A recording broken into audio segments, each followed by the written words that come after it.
Good evening, councillors, staff and members of the public. Welcome to the City's Public Agenda Briefing Forum. My name is Councillor Sue Billich and I will be chairing this forum. We wish to acknowledge the traditional custodians of the land we are meeting on, the Whadjuk Noongar people. We wish to acknowledge their elders past, present and future, and respect their continuing culture and the contribution they make to the life of this city and this region. The operation of this forum is in accordance with the City's adopted Public Agenda Briefing Forum policy and procedure and is governed by the provisions of the Local Government Act, Standing Orders and the City of Kalamunda Code of Conduct. This agenda briefing forum will provide the opportunity for elected members to be informed and seek additional information on matters prior to the presentation of these items to the next ordinary meeting of Council for consideration and decision. This meeting is also live streamed and I would like to welcome those watching remotely. I thank you for your interest. Madam CEO, do we have any attendance apologies and leave of absence, please? Through the Chair, no. Thank you. Item 3, declarations of interest. Are there any, Madam CEO? Through the Chair, no. Thank you. Item 4, announcements by the member presiding without discussion. There is nil. Item 5, public question time. And item 6, public statement time. I do have some names that have been recorded and I will call those people up when the item is available. Item 7, public submissions received in writing. Madam CEO? Through the Chair, we have not received any. Thank you. Item 8, petitions received. Likewise, no petitions. Item 9, confidential items announced but not discussed.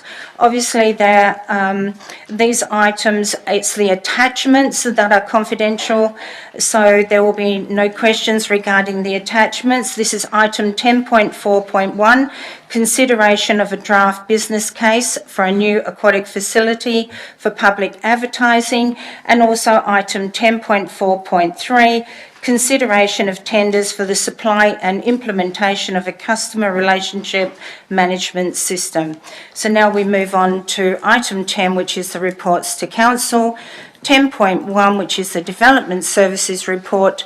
This is 10.1.1, response to the motion AGM 0221 from the annual meeting of electors, and this will be presented by Peter Varelis, the Director of Development Services.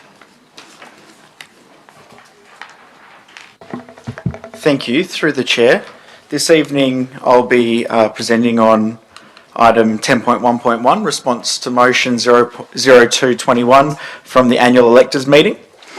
The purpose of this report is to consider the resolution AGM 2 2021 from the annual electors meeting held on the 16th of March 2021. The resolution states that this meeting of electors urges councillors to place a moratorium on the rezoning of all rural zone lands in the city until such time as councillors have had the opportunity to fully consider the 2020 Kalamunda Local Biodiversity Strategy that at the time was out for public comment.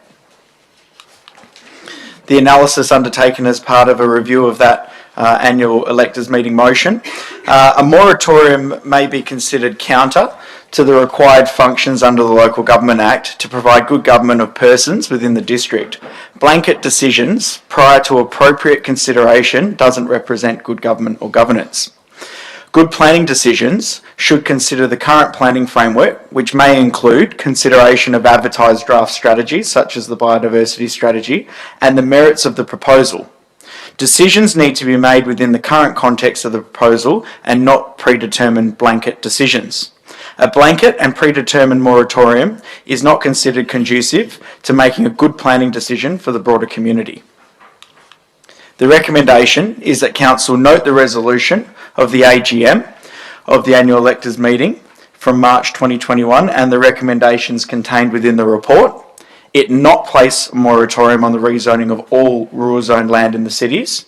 And alternatively, note that each planning proposal is required to be considered on the merits of that particular proposal, and due regard will be given, amongst other matters, to the city's strategic environmental framework adopted and draft when considering any future proposals to rezone rural land. Any questions? Councillor Thomas. If landowners want to protect the environmental value of their own land, what could they do?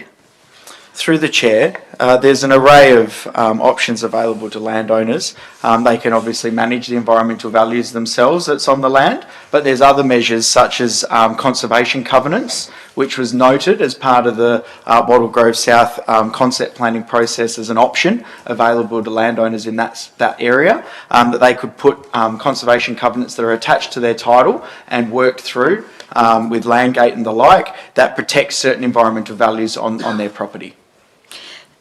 And what would happen if they sold their property? The covenant would run with the title. Okay, thank you. Councillors, any other questions? Councillor Cooper. Thank you. Does retaining a rural zone over land with environmental values provide a higher level of protection for those values? Through the Chair, the retention of the rural zone on land, by virtue of the nature of rural development, there's opportunities for vegetation and significant stands to be retained.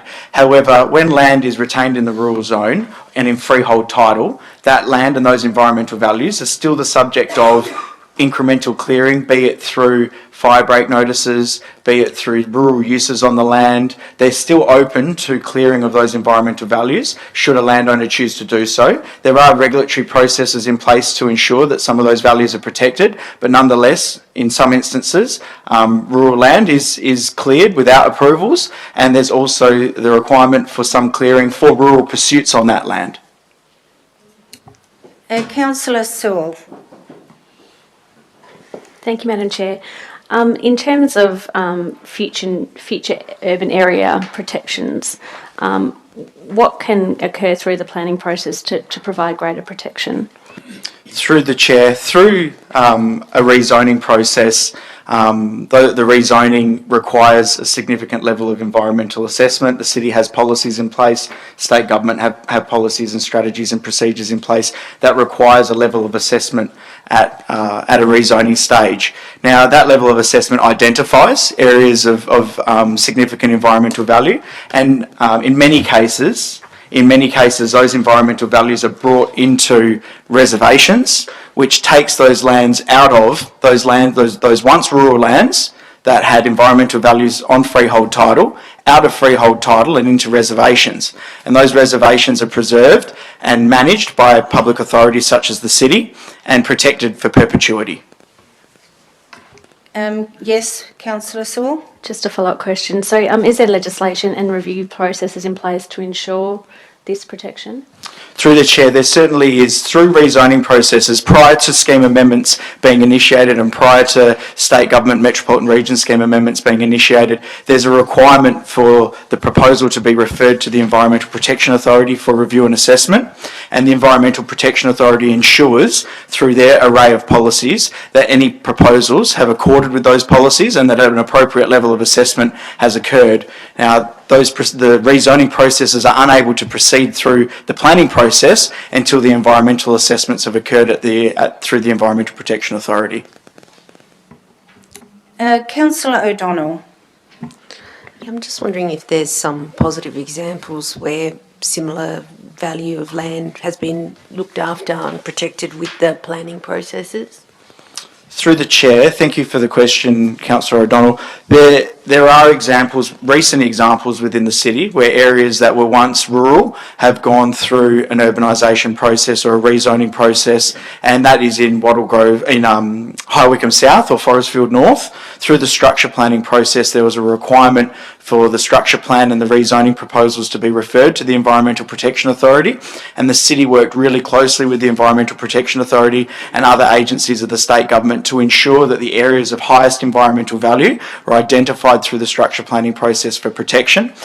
In that particular instance, there was threatened ecological communities, namely the Conosperma undulatum, that is the smoke bush vegetation complex that was identified throughout the area, identified on the structure plan for conservation, and most recently the Planning Commission has embarked on an acquisition program, and there's a number of hectares of high value environmental land that has been purchased by the state government and that will be brought into public reservation, with those areas of high environmental value and protection brought into public ownership that will be managed by the city and protected in perpetuity.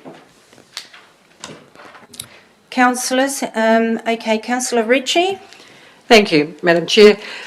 My question, I guess, is prefaced by the ongoing concern of residents of clearing of land over the past decade, particularly in somewhere like the Hales, where it just seems to be complete clearing of land with no due regard to retaining any level of natural environment. And my concern about the third part of the recommendation, where it says that the planning approval is required to be considered merits the particular project with due regard to the environment. And I'm wondering how that is any stronger than what we've had at the moment, which we have seen where that clearing has continued to pursue over the last decade or so.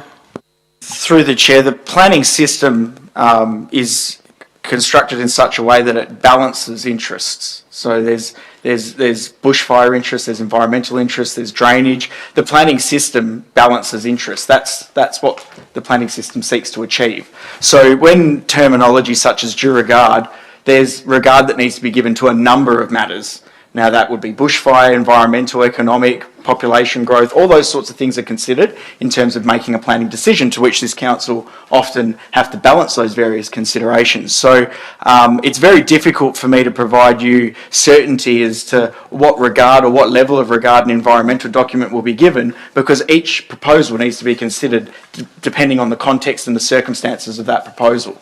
So for me to provide you certainty as to what level of regard an environmental document will be given when there are other competing interests such as bushfire and the like, I can't give you that certainty without the specifics of a proposal being presented. But due regard will be given to an array of matters, including the strategic environmental framework of the city. And there are examples that you've provided in the Hales where there's significant stands of vegetation that have been retained within existing public open spaces within the Hales, and other parts of the city that have been urbanised where significant stands of vegetation have been retained as well, where the system has tried to strike that balance in retaining vegetation, providing areas for people to live, work and play, and also providing matters such as bushfire and the like that are balanced in that process. Councillors, Councillor Sewell. Thank you, Madam Chair. Just one last question. I do note that in the preamble with the recommendation about the reputational damage references, I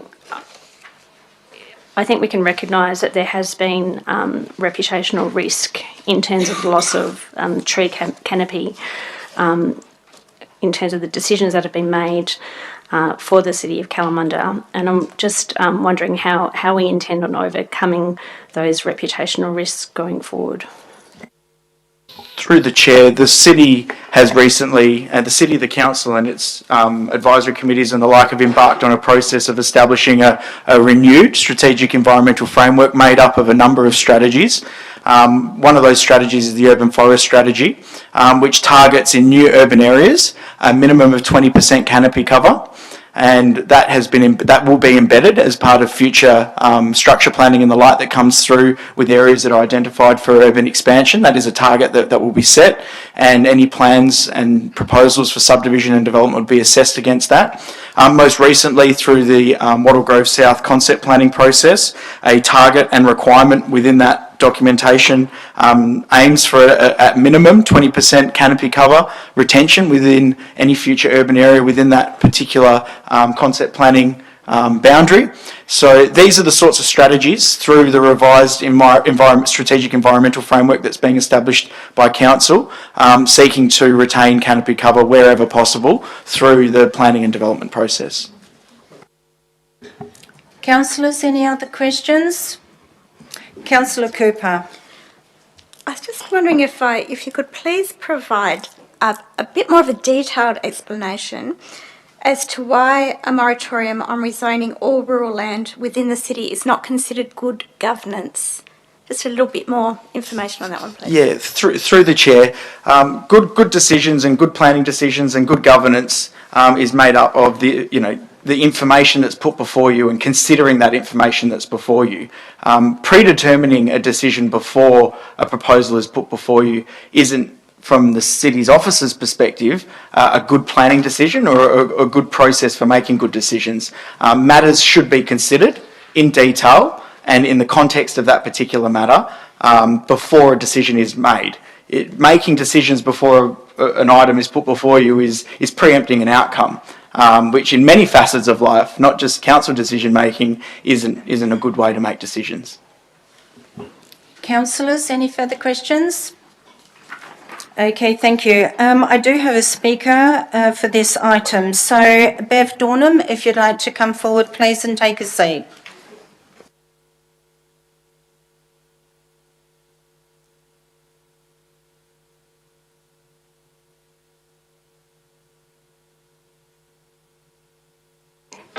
Bev Dornan, 28 Easterbrook Place, Wattle Grove. Good evening, councillors and city staff. In my opinion, there are compelling environmental, planning and governance grounds for councillors to reject the officer recommendations in relation to this agenda item. The first matter I would like to draw to your attention is the fact that the report does not reference the environmental priority of the city as being of any relevance to this matter at all. This is a very serious omission, as councillors rely on officers to impartially declare all relevant facts in relation to direction setting and oversight. Indeed, the Department of Local Government has stated that a council ought not to even contemplate discussing or debating an issue which does not correctly identify any relevant strategic planning priority linkages. The officer report fails this fundamental requirement. It is quite clear that these recommendations are calling upon council to sanction further and accelerating biodiversity and tree canopy loss in the city. If you support this direction, it will make a real mockery of your recent decision to declare a climate emergency in the city. In addition, the report purports to describe the current planning framework, but omits to inform councillors that an imminent state government review may render our current local scheme null and void. I also find it disturbing that the report asks councillors to sanction an approach to land use planning which is not only actively discouraged by the Department of Planning because it is contrary to the intent of the Act, but also an approach which is unlikely to ever receive ministerial direction to be given effect. If councillors support the recommendations arising from this report, it will also put councillors at odds with the expectations of Minister Carey that councils must recognise that the community is their key constituency, and when push comes to shove, community views ought to prevail with respect to any discrepancies which may arise between the desired direction of city admin and the views of the community. I would conclude, councillors, by asking you to recognise that this agenda item is one of those significant watershed matters. The recommendations attached to this report will publicly test your resolve to address climate change and environmental loss over a city admin direction which runs counter to both your decision to declare a climate emergency as well as counter to community expectations. As stated earlier, the Minister expects councillors to recognise the community as your key constituency in all of your decision making. And as you know, the City of Kalamunda community has so many times before today unequivocally expected you to protect the city's environment. So I would urge councillors to unanimously dismiss any attempt to distract you from faithfully performing your duty to reflect the community view in your decision making. Thank you for listening. Thank you. If you could just stay there, Mrs. Dornham. If I could please just ask the Director of Development Services if you would like to comment First of all, before I asked councillors if they have any questions, if you could stay there. Through the chair, I have no further comment to make other than the statements made during my presentation in regards to the deputation made. Thank you. Councillors, do you have any questions for Mrs Dornan? Councillor Sewell? Thank you, Madam Chair. I think I'm just seeking some level of clarity. I find it interesting that there is references made to the state government overriding a decision for there to be any urban expansion within Wattle Grove South. My understanding is that there are plans afoot already from the state government which would indicate that. So I'm curious to know why they would then override that under their planning schemes. If that could be directed at the Thank director, you. please. Yes, I was just going to clarify Through, that. through the chair, I'm not aware of any state government proposals to pursue further planning over Wattle Grove South. What I am aware of is that there are proposals through the private sector to pursue the planning for Wattle Grove South, and that the state government, through its finalisation of the North East Sub-Regional Structure Plan in 2018, provided a framework identifying the area as urban expansion to enable the private sector to pursue further investigations for the area as urban expansion. Part of those investigations include significant environmental assessment. So just Follow-up? a follow-up question. So Yes. in light of that, would you then expect the state government to override a decision that would allow for urban expansion? Through the chair, should the city hypothetically be put forward with a proposal put forward to it and presented to council for the initiation of the process to structure plan and identify areas within Wattle Grove South for future residential development, and the council not proceed with that process, the state government does have authority under the Planning and Development Act to proceed with those proposals irrespective of the council's recommendation. Councillors, do you have any questions for Mrs Dornan? No? Okay, thank you, Mrs Dornan. Thank you. Councillors, any more questions for our director? Okay. Moving on now, 10.2.1, the Zigzag Cultural Centre Asset Management Plan 2021. This is presented by Doug Bartlett. He is the Manager of Asset Planning.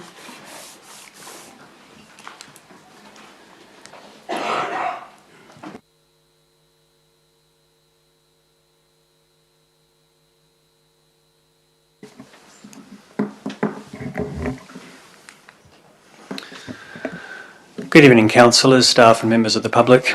Tonight we have two further asset management plans and subsequent reports for your consideration, following on from our presentation last month on the Kalamunda Performing Arts Centre. Covering a similar scale of assessment. These are facility-based, very specifically looking at the buildings and their future needs.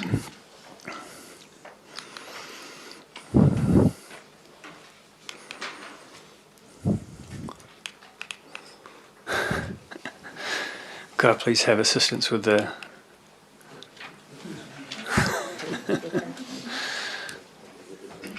Test it from back here earlier. You might need to go more. There we go. So just aim in the corner. Thank you. So the purpose is to seek council endorsement of the asset management plan for the Zigzag Cultural Centre. And we have a fairly new facility we're looking at tonight. This is 10 years old and consists of 5 main areas: the visitors centre, art gallery, cafe, public toilet and seminar room. The building on the right in the photo there is the seminar room. And this was undertaken as part of our corporate business planning process. The cafe mentioned in this plan is currently on a 5-year lease and is being operated with options to extend. Further noting that the Kalamunda Library and its public toilet are not part of this plan, they're considered to be a separate facility. So this plan is prepared in a similar format to the city's major asset management plans. and in this case is informed by an asset valuation in June 2020 and detailed condition inspections from March 2021 and a check of accessibility. Due to the recent age of the building, the accessibility is considered to be meeting current standards, apart from an access ramp from William Street, which we'll be investigating for a bit of improvement. Overall, we have a facility with a gross replacement cost of $4.2 million and $94,000 per year annual depreciation. The forecast renewal funding is $29,000 per year over 15 years. So this is where we've looked at every major asset component that would need a renewal, replacement, or major maintenance in 15 years, and that would be then the average funding target, which is a $12,000 increase over prior funding. So in the next 7 years, we've identified renewals of poor condition components, which I'll go through in just a minute. There are internal changes being considered for the visitor centre, however they've not yet been scoped. So overall this facility is not considered to need any major upgrades. So in terms of works coming up, we have a combination of work happening in 22-23. At the moment, if you were to have a shower in those toilets there, you would receive a bit of lukewarm water. That's because of a problem with that hot water ring main.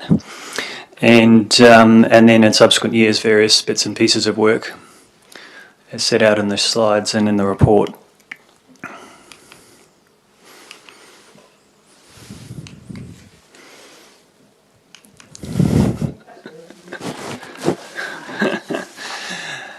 So the recommendation is the Council endorse the Zigzag Cultural Centre Asset Management Plan 2021 and note the future renewal funding totalling $150,000 would be listed in subsequent years, 22, 23 to 27, 28.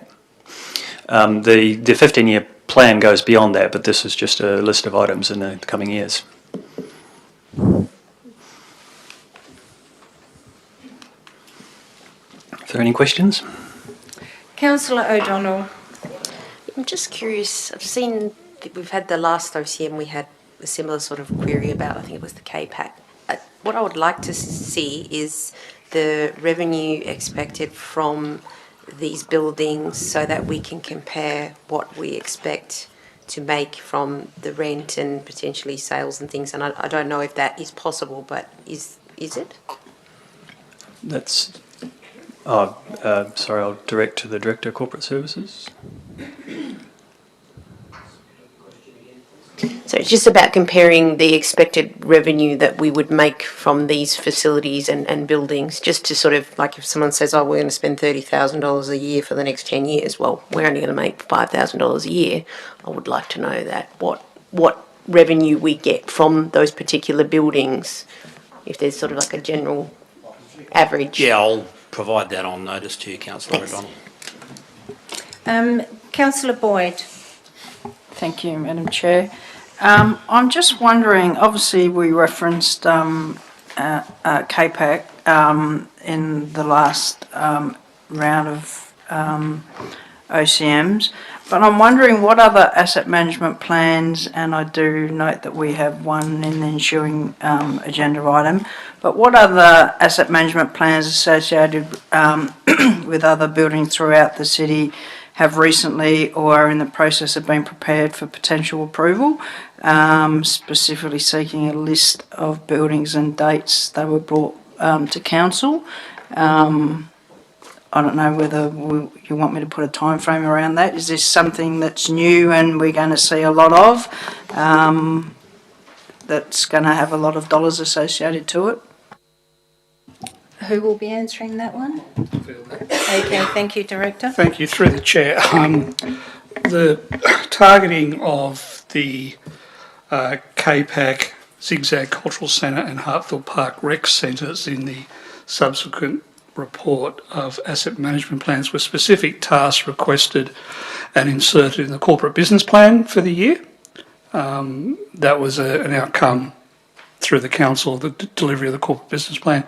We're not planning to undertake any further buildings specific AMPs unless council request the same. A follow-up, Councillor Boyd? Yes, thank you. Are you able to tell me how many buildings the city owns? Well, thank you. Through the chair, we'll take the question on as, but I do recall it's a number of about 37 community facility buildings in our portfolio at this present time, but we will follow up with a full list, which was in our corporate business plan, of our council-run, council-operated and community-operated buildings. Another one, Councillor Boyd? Yeah, thank you, through the chair. While I appreciate council approved the corporate business plan, obviously I endorse the corporate business plan, we didn't write it. Obviously the buildings were identified by staff or by administration for review, is that correct? Director? That's correct. Probably because they were one of the 3 highest profile / activity buildings within the city's communities buildings at the present time, excluding sporting pavilions, which have got separate, as you will note, we have the reserve master plans live for all our major reserves, which cover off the sporting pavilions, as well as the community centre on Scott Reserve. So this is just picking up some of the other larger facilities that are left in our portfolio. So just to Yes, just to follow up. wind that up, yeah. So is that based on sort of following on from Councillor O'Donnell's? Is that based on income or based on participant usage? It would be a balance between profile and usage more than anything else. The income part of it is a question that Councillor O'Donnell has brought to the table tonight, because our asset management plans are reflective of the adopted overall building asset management plan by council in terms of what we need to spend on asset renewal. These specific plans then put some meat on the bones, as it were, as to what tasks will be undertaken in those asset renewal plans for those specific buildings. Thank you. Councillor Thomas, you have a question. I just want to know what you mean in 9A by renewal of seminar room.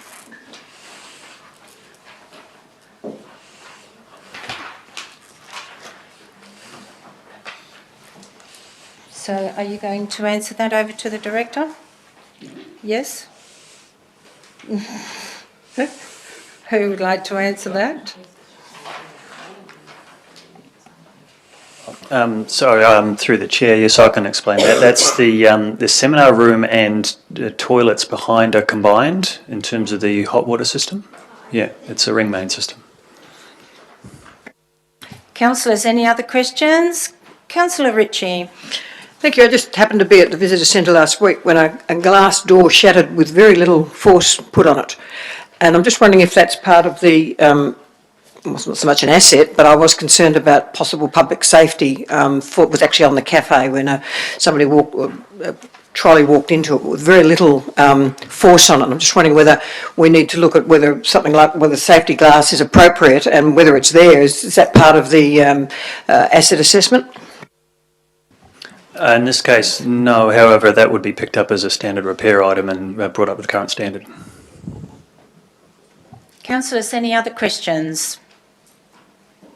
No? Okay. Is there any questions from the gallery? No? Okay.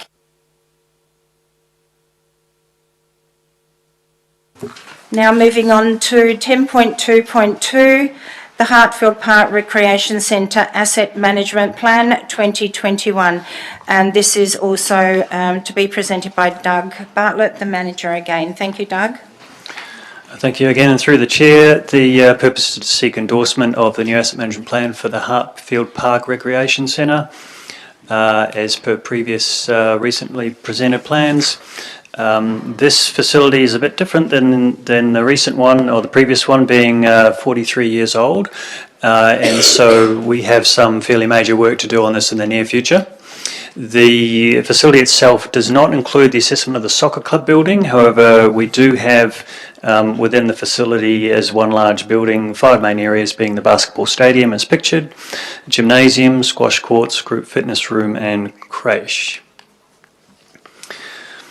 So As per other plans, this was informed through a asset valuation in June 2020, so that was a formal assessment of all our buildings and land assets, and this one had detailed building condition inspections in 2018.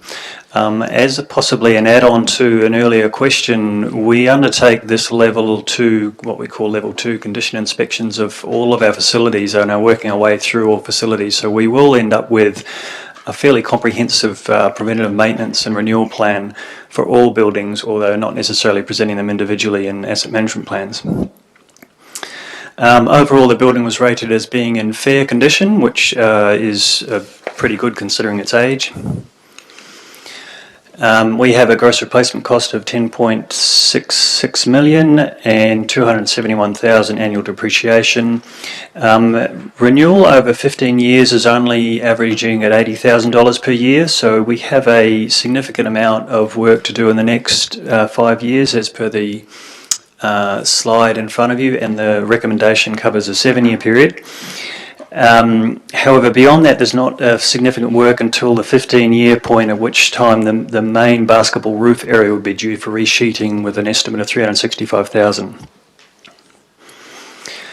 In terms of accessibility, there are no improvements proposed. When this building was constructed, it met standards, and the buildings are normally not required to be upgraded unless they trigger an internal change, which then triggers the need for accessibility improvements to meet the latest standards.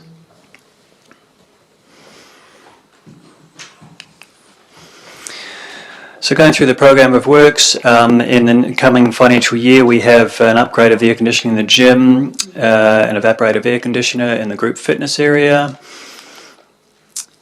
We have some external painting in 22-23, sanding of the basketball court and squash courts, and some more air conditioning work. 23-24, more painting and more air conditioner work, and commencement of renovations of squash courts. And 24-25, squash court 2 renovated, more again floor work and renewing the creche bathrooms. And then again more work in 25-26 with more air conditioning work. Leading to, well, that was just the 5-year list. There's more and more after that. So in terms of total figures over the 7-year period, we're looking at 587,700. We just, as a note, need to update our recommendation for the final report in 2 weeks' time.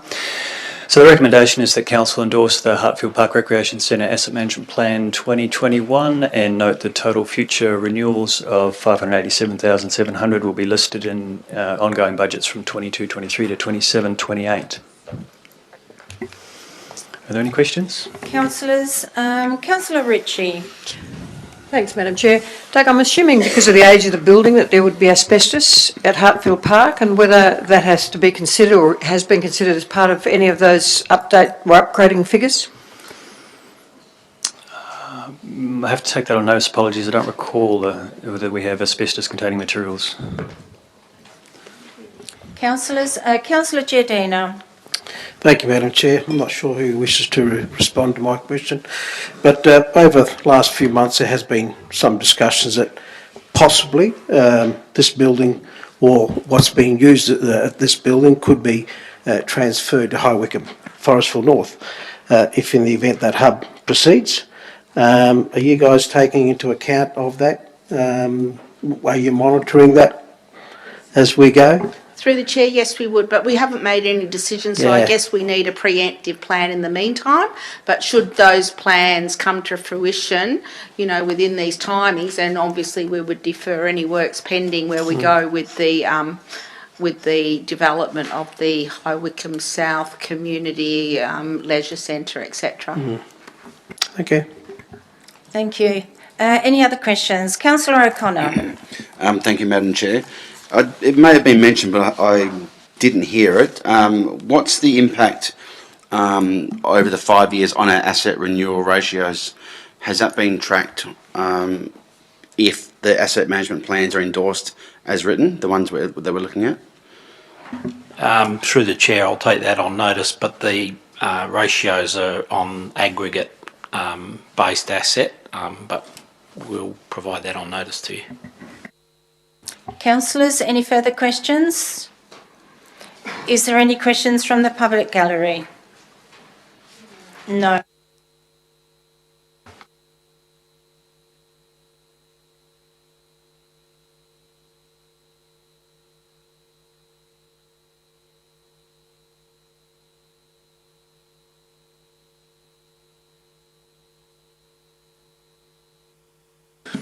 Thank you. Through the Chair, so we're pleased to come back to Council with further information relating to the Tonkin Highway interchange upgrade, particularly at the Hale Road intersection, and the proposed scale of project and concept plans that were provided through Main Roads from some time ago. The purpose of this report is to provide an update on the further response from the State Government relating to a notice of motion from November 2020. And the subsequent correspondence was received and sent and so forth, and we've received replies from both the Minister and Main Roads WA. So just for councillors' recollection, we're looking at the Hale Road schematic early concept preliminary design of what they believe will be able to be delivered for the project. As of a recent meeting as recent as this week, this is still the current approach from Main Roads. It consists of, unfortunately in this case, we're looking sort of to the southwest direction, but the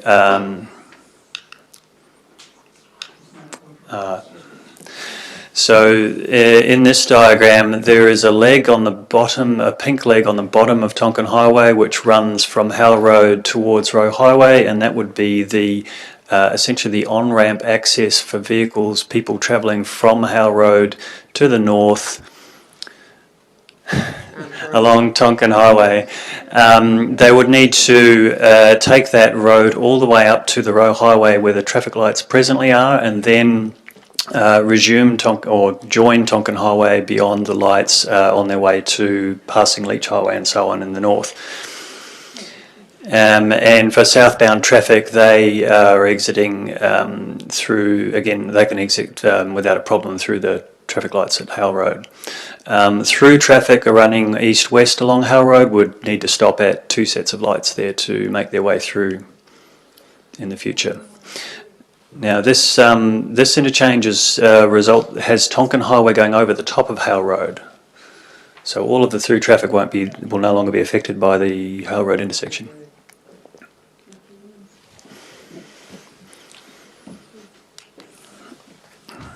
So in terms of the detail, Main Roads again state that their current design offers the best balance between traffic efficiency, environmental considerations, local amenity and cost. The proposed northbound arrangements appear to provide increased travel time, as we reported in March relating to the traffic report that has been received at the time, and overall provides far greater benefits to all road users in reducing traffic congestion. In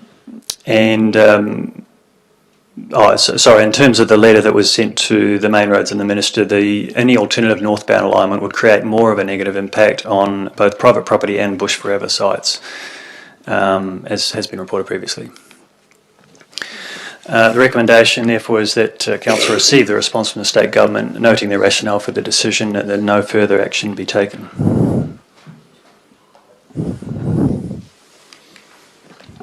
Councillors, any questions? Councillor Boyd. Thank you, Madam Chair.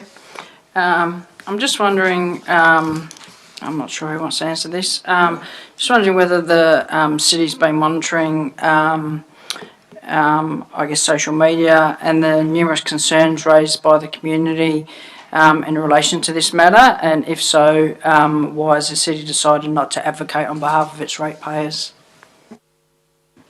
Madam CEO. Through the Chair, can I first of all get a comment from Manager of Customer and PR in regard to what information have we been getting off social media in relation to this issue? confirming that the city has been monitoring social media in relation to commentary around Hale and Tonkin for a period of time. The city is also aware that Main Roads is aware of the community concerns that have been raised on numerous occasions. So community has consistently provided feedback in relation to concerns at the intersection. Thank you. Councillor O'Donnell. So could you...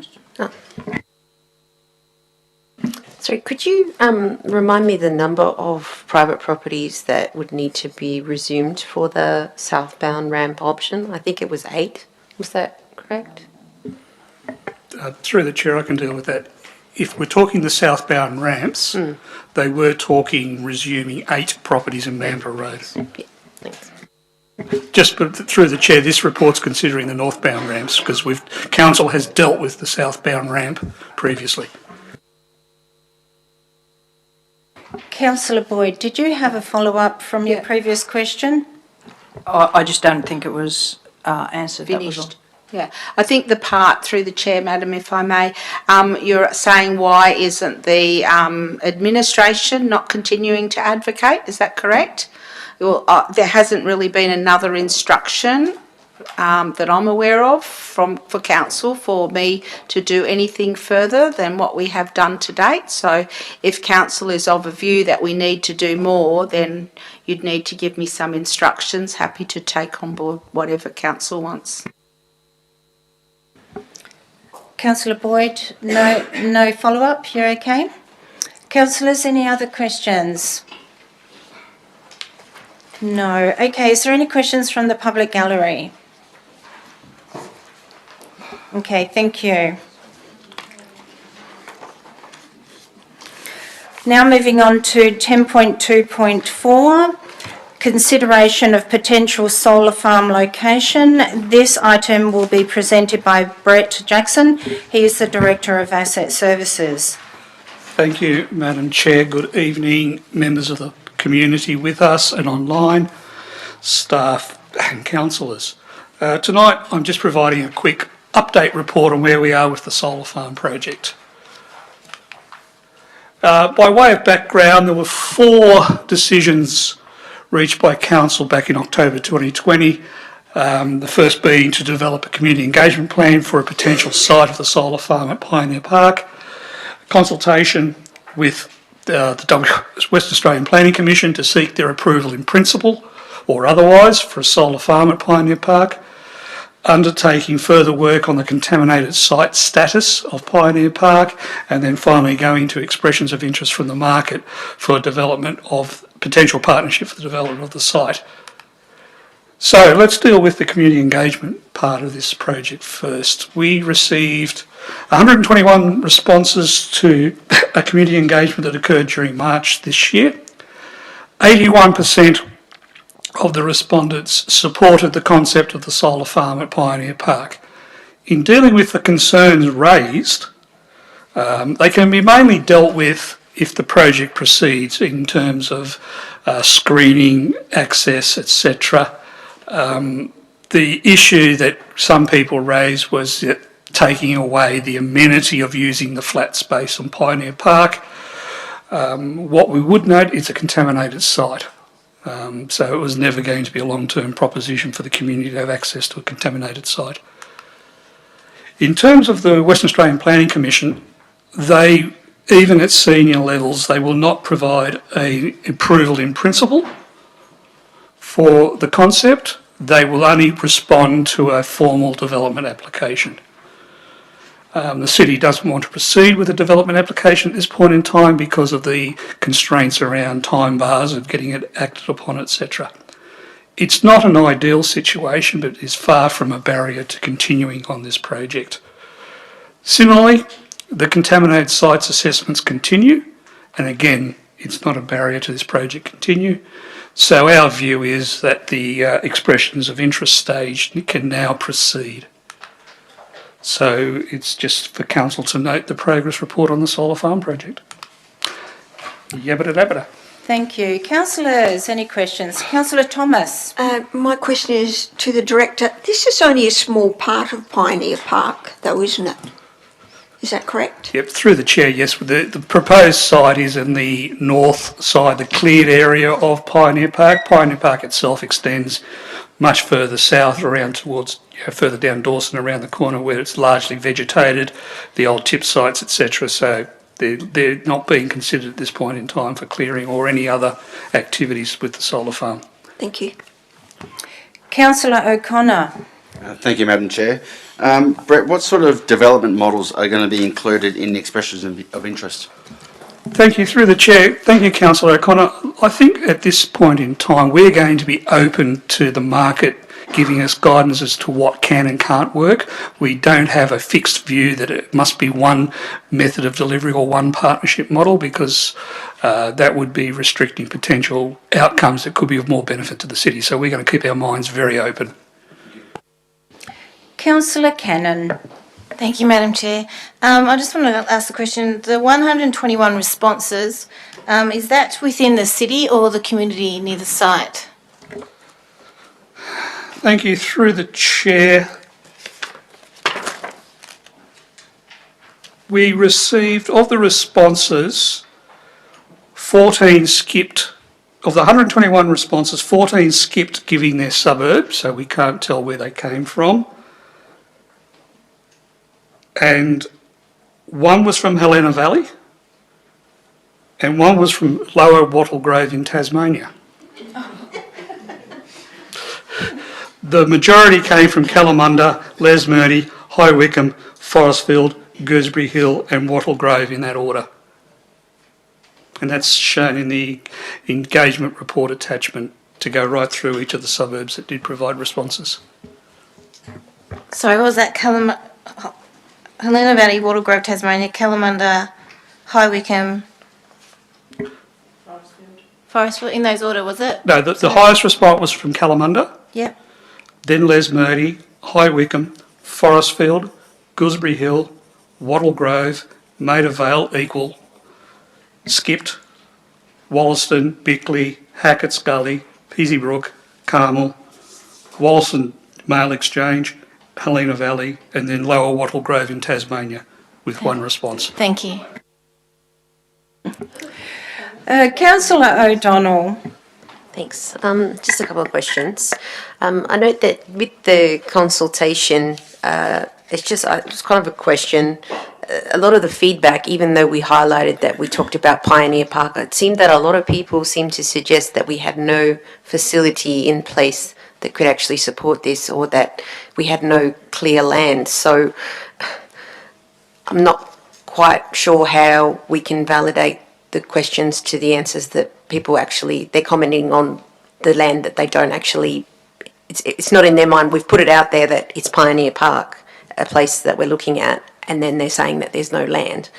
So it was kind of like, I guess, the question about further engagement. Obviously, we're going to have to take somehow really make it very clear that we already have an idea and that it's there, rather than people just saying, oh, there's no area here that exists, when that's the whole reason we put the survey out.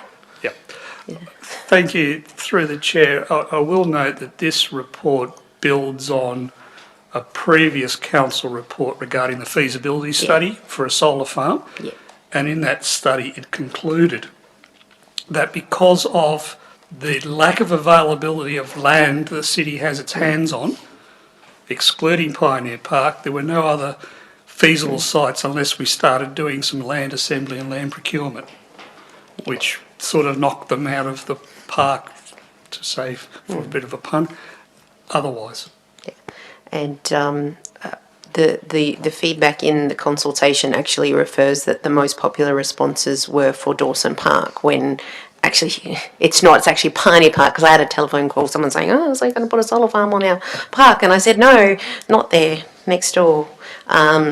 So that was... Yeah, I think, through the chair, thank you. I mean, we showed in the survey exactly where it was going. The matter of the community mistaking it for Dawson Park is something note, but we'll work through in our future communications. Yeah.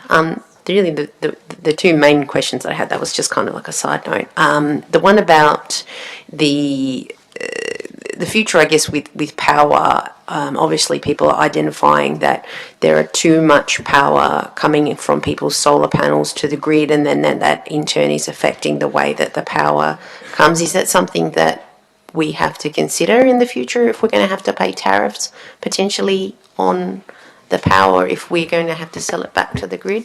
Thank you, through the Chair. It's a very, very good question you've asked, Councillor, and that will be part of our expressions of interest process, is to review continually the market response, especially if there's, say, a 5 megawatt sort of load potentially coming into the network, broader network from this site. Thank you, Councillor O'Donnell. Councillors, any other questions? No. Is there any questions from the gallery? No. Okay, moving on again. We now go over to 10.3, which is the Corporate Services Reports. 10.3.1, which is the City of Kalamunda Creative Communities and Arts Strategy, Consideration of Modifications. And this item is going to be presented by Mandy Skeets, who is the Manager of Economic and Cultural Services. Thank you, Mandy. Thank you, through the Chair. We've given Mandy a stay of execution, so I'll do the presentation tonight. She's here if you may have any more detailed questions. So, thank you. So, good evening, councillors, staff, and members of the gallery. So, the purpose of this report is to consider and endorse for community consultation the proposed modifications to the City of Kalamunda Arts Strategy of 2019. You will recall that back in December 2021, so 2020 I should say, that Council resolved for the City to undertake a detailed review of the art strategy. So the art strategy was originally developed in 2019, and so it came back for Council, and Council directed the City to go and look at a review process. So the City has developed a five-phased approach to the strategy. The first phase is a comprehensive consultation at an internal stakeholder level. The second phase is to review those internal findings and present to Council to seek endorsement before proceeding for community consult. The third phase is to conduct the community consult. Fourth phase is to prepare the strategy and present to Council for endorsement before referral to all relevant advisory committees. And then finally to prepare the final strategy for presentation to Council. So, during the analysis phase, we had a couple of key themes that came out in terms of the internal consult, and one of those was to improve the alignment with the community strategic plan, and also to have a deeper and more informative community consultation process. And in support of that, you'll notice that in the agenda paper it talks about a series of 3 workshops to be done with the community to help inform that. So it's important that this strategy informs the future growth of arts and culture in the city, and it's important that it's a city-led strategy. So the recommendation that will be before you is that Council endorse the review and revision of the art strategy based on the internal feedback, and undertake community consult for the review of the art strategy. Thank you. Councillors, is there any questions for our Director? Councillor Ritchie. I have several questions. Thank you, Madam Chair. Firstly, in stage 4 of the process, it talks about prepare drafts art strategy and present to Council. May I ask who's doing the draft art strategy, please?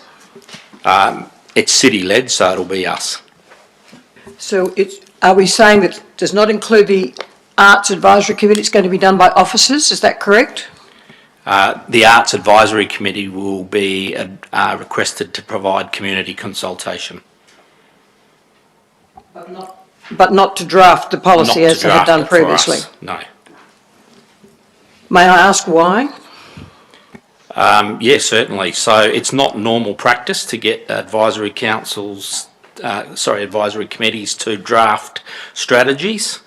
It's not something we normally do. The original one that was developed back in 2019 was at the time led by the Arts Committee at that point in time, because the city didn't have staff employed in that particular area.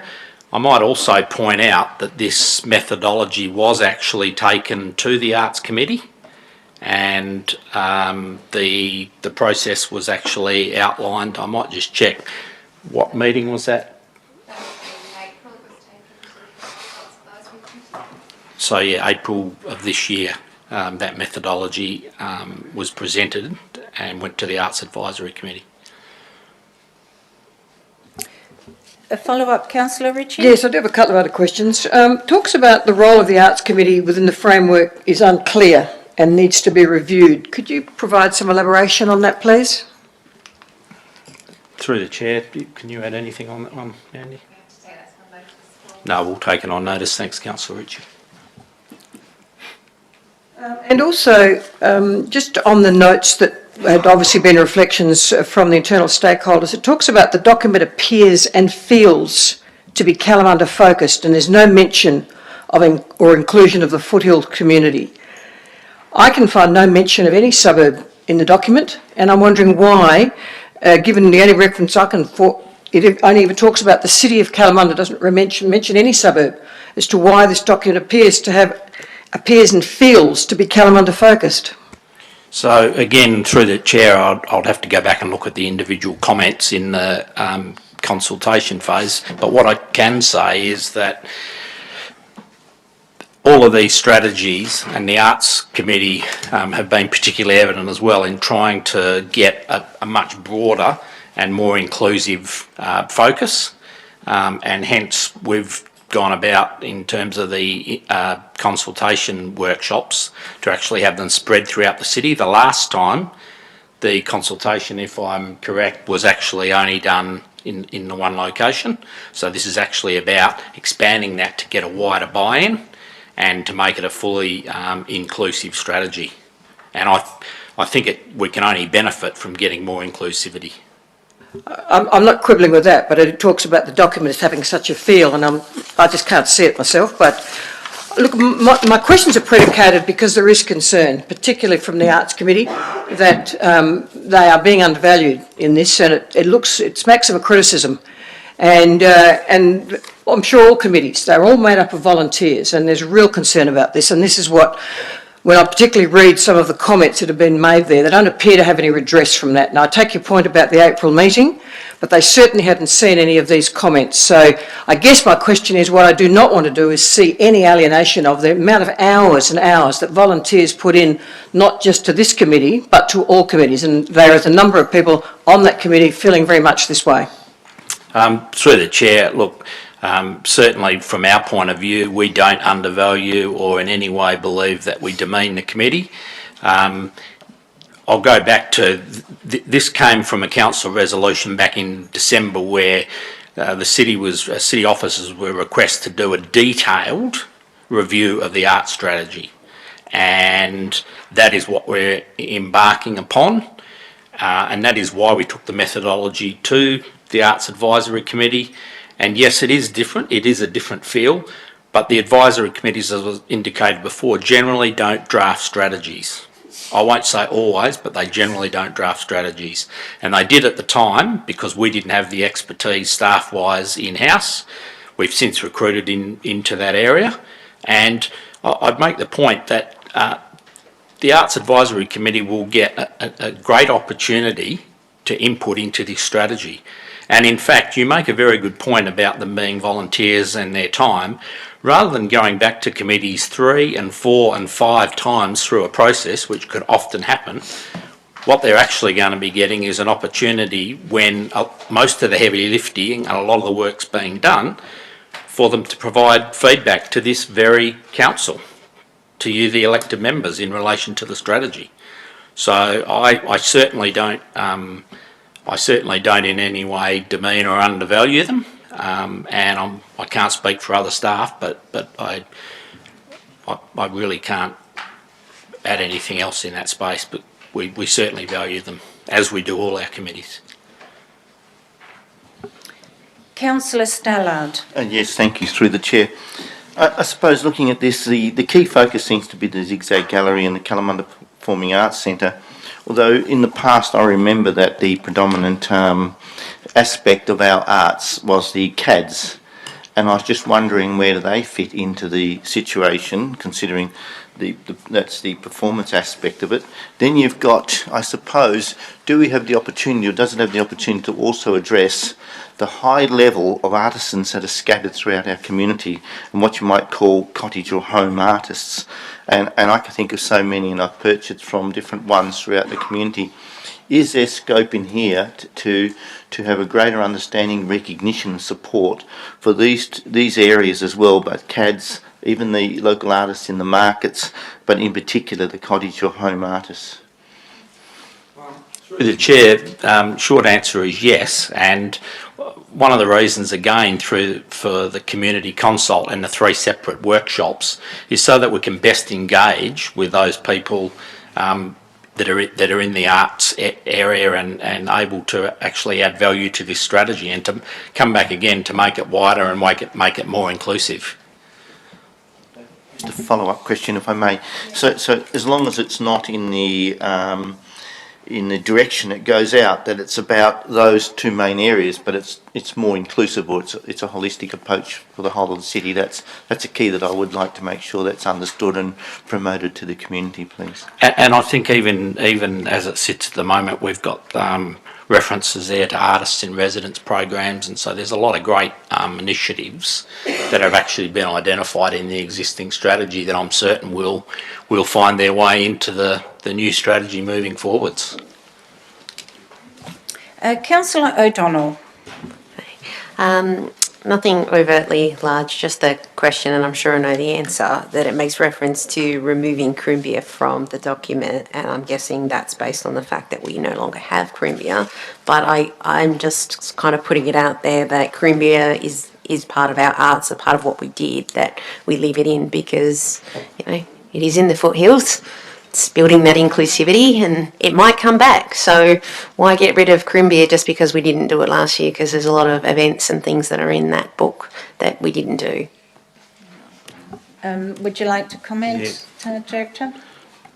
We'll take that as read, I guess. We don't have to go through and remove every particular event, and if it's something that the city's open to in the future, then obviously that comes back through the events program. But you're right, it's not in there for this year. Thank you. Councillor Boyd. Yeah, thank you, Madam Chair. I just wanted to seek some clarity. It took me a little while to sort out what we were actually doing. So ultimately, we're endorsing the 3.5-4-page document. That's the attachment that forms the attachment to this agenda item. But I'm just wondering, when this goes, say for example, online for public comment, are we actually going to be attaching the art strategy as well, so that there's actually some reference for people? Because we didn't get that art strategy. Obviously, we can have the ability to know where to go and find it, but to make it easy for members of the public or community that potentially are going to comment on this, can we please make sure that that's provided? Over to the manager.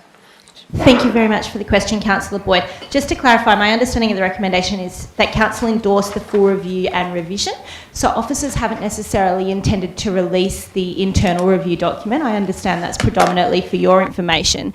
The intent is actually to release the drafts, like the strategy as it stands at the moment, and actually ask for community for community feedback in relation to the strategy as it stands at the moment, and for community to be allowed to review that, rather than providing the officer internal review, which could lead or sway community perception one way or another. So it's actually to go out to community as a whole and actually ask for feedback as a part of that review.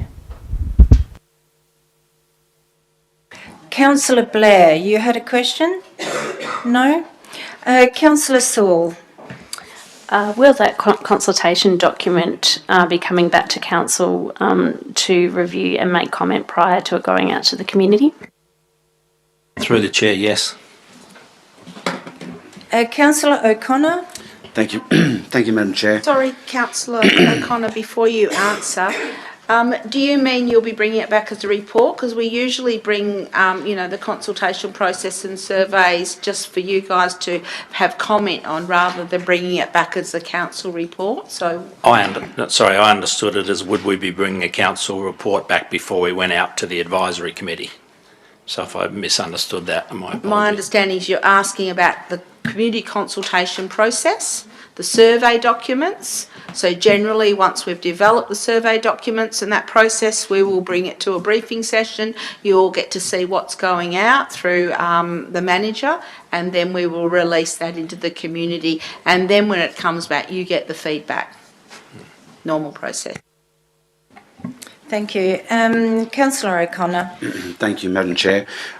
Just following on from a previous question and response, has the city considered, instead of going out for consultation on the current strategy, given that they've already done work and the internal officers have identified possible areas of improvement, have they considered going out with a draft marked up revised strategy which have strike-throughs and additions, so that the community and the people who engage can see or have some awareness of what the some of the staff have identified? I'll refer that to our director.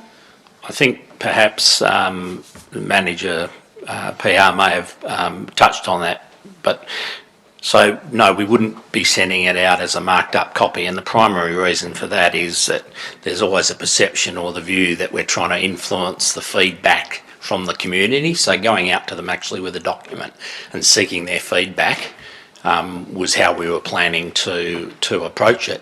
Notwithstanding that, that's why this agenda paper's before you as councillors, and if you have a view that you would like to see the consult conducted in some other manner, then that's a decision of council. Councillor Boyd. Sorry. Just thank you, Madam Chair. Carry on. Just a follow-up. So, just to make my point, and that is that people who look at the original strategy might not, well, they won't have the insight that the staff have. So, I just think it's going to be beneficial for those possible insertions to be tabled during during the consultation, and if they're not supported by the community, then they'll be quickly rejected. But ignoring what the staff as a collective feel about certain areas of the document, I think isn't true consultation in my view. Our manager would like to make a comment first of all. Over to Nicole. Thank you very much, Councillor O'Connor. So just following on from the information provided by the Director, and just to confirm, so he did outline that there's a 5-stage process that is proposed. So as you can see, the city has undertaken some internal stakeholder review, which was a part of stage 1. Stage 2 was those findings presented to council to actually then seek endorsement to move to community consultation. Stage 3 is the beginning of community consultation in relation to the review. Stage 4 has the report coming back to council, in which there would actually be marked up changes based on both the community consultation that has came out plus the internal review, and then there's the opportunity to actually advertise that draft at that point. So you are absolutely correct that that should happen. It's just about how we stage through that process before the final strategy is actually presented to council. So it will occur, but it would occur at stage 4 when we don't just have officer comment, and we've also got community comment that we can then bring back to council for consideration. Thank you. Councillor Boyd. Yeah, thank you, Madam Chair. I've listened to what Councillor O'Connor says, and he makes a degree of sense, I think, because I would think that the community might be questioning why we're doing some consultation with a strategy that was endorsed in 2019, so I don't know what month in 2019, say it's, at best it's 2 years old, and I'm hazarding a guess, I'm crossing at straws that we went out for public consultation at the time that it was endorsed, so they might be questioning why are we consulting with them again, and what's the context around that.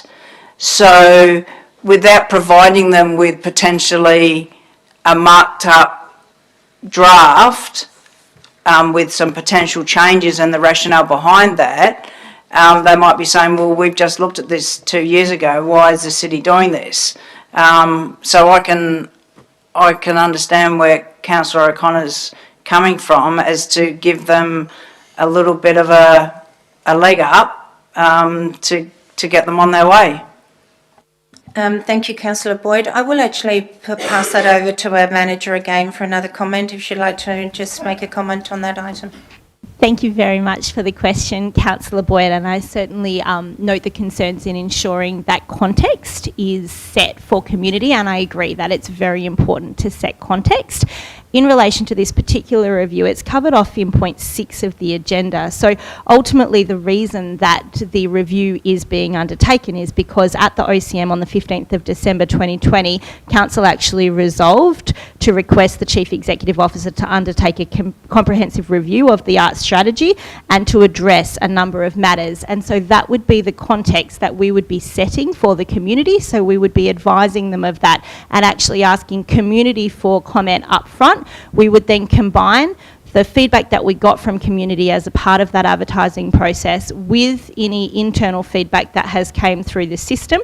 We would develop as a part of stage 4 a marked up document. So you are absolutely on the money with what needs to happen. It's just about trying to ensure that we allow community that opportunity to actually provide feedback as a part of the review in accordance with that resolution that was set, rather than trying to be seen to be kind of leading it a certain way based on the officer comment that we've got, and then putting it back to community that would actually show all of the changes based on the community feedback and the officer comment to actually then come to a final document.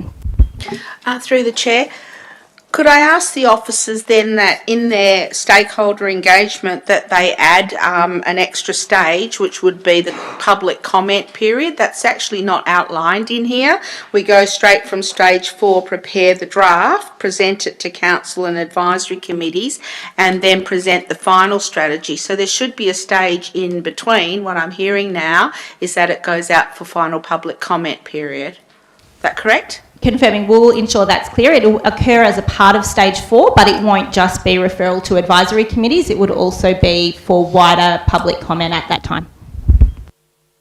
Thank you. Councillor Ritchie. And I take the rationale for not putting a marked up copy out, but these comments from the officers are already in the public domain because they are on tonight's website. Now, clearly a number of people, particularly those interested in the arts, have already seen them. So at the very least, I would hope that some people will go to that consultation with these in their hand. And at least I would have thought that at those meetings, if not a draft copy of what we might be proposing, that these at least be part of that consultation, because some people at the meeting will have them and some may not. And then the people will say, well, why aren't we getting all the information? So could I at least suggest that these ones which are in the public domain are given to people who go to those consultations?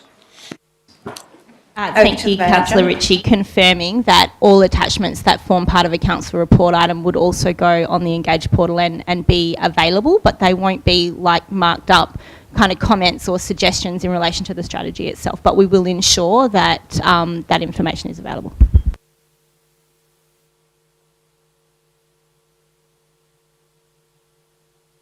Public gallery.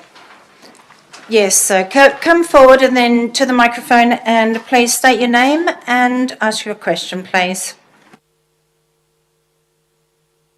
It's Peter Forrest, 36 Panorama Terrace, Kalamunda. It was just really off the cuff, looking at the documents. I refer to the background early on, page 36.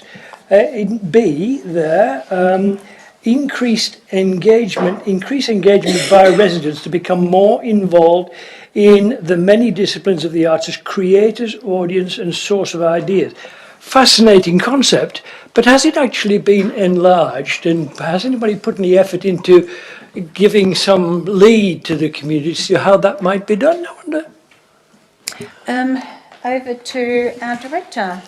So through the chair, so the workshops would actually be a precursor to that in terms of setting the scene for what actually arts in capture, and so looking at the visual arts, looking at musical arts, all sorts of the full spectrum of the whole arts is what this is aiming to capture, and by bringing those through the workshop sessions, we'll be looking to elicit those sorts of responses to get into the strategy.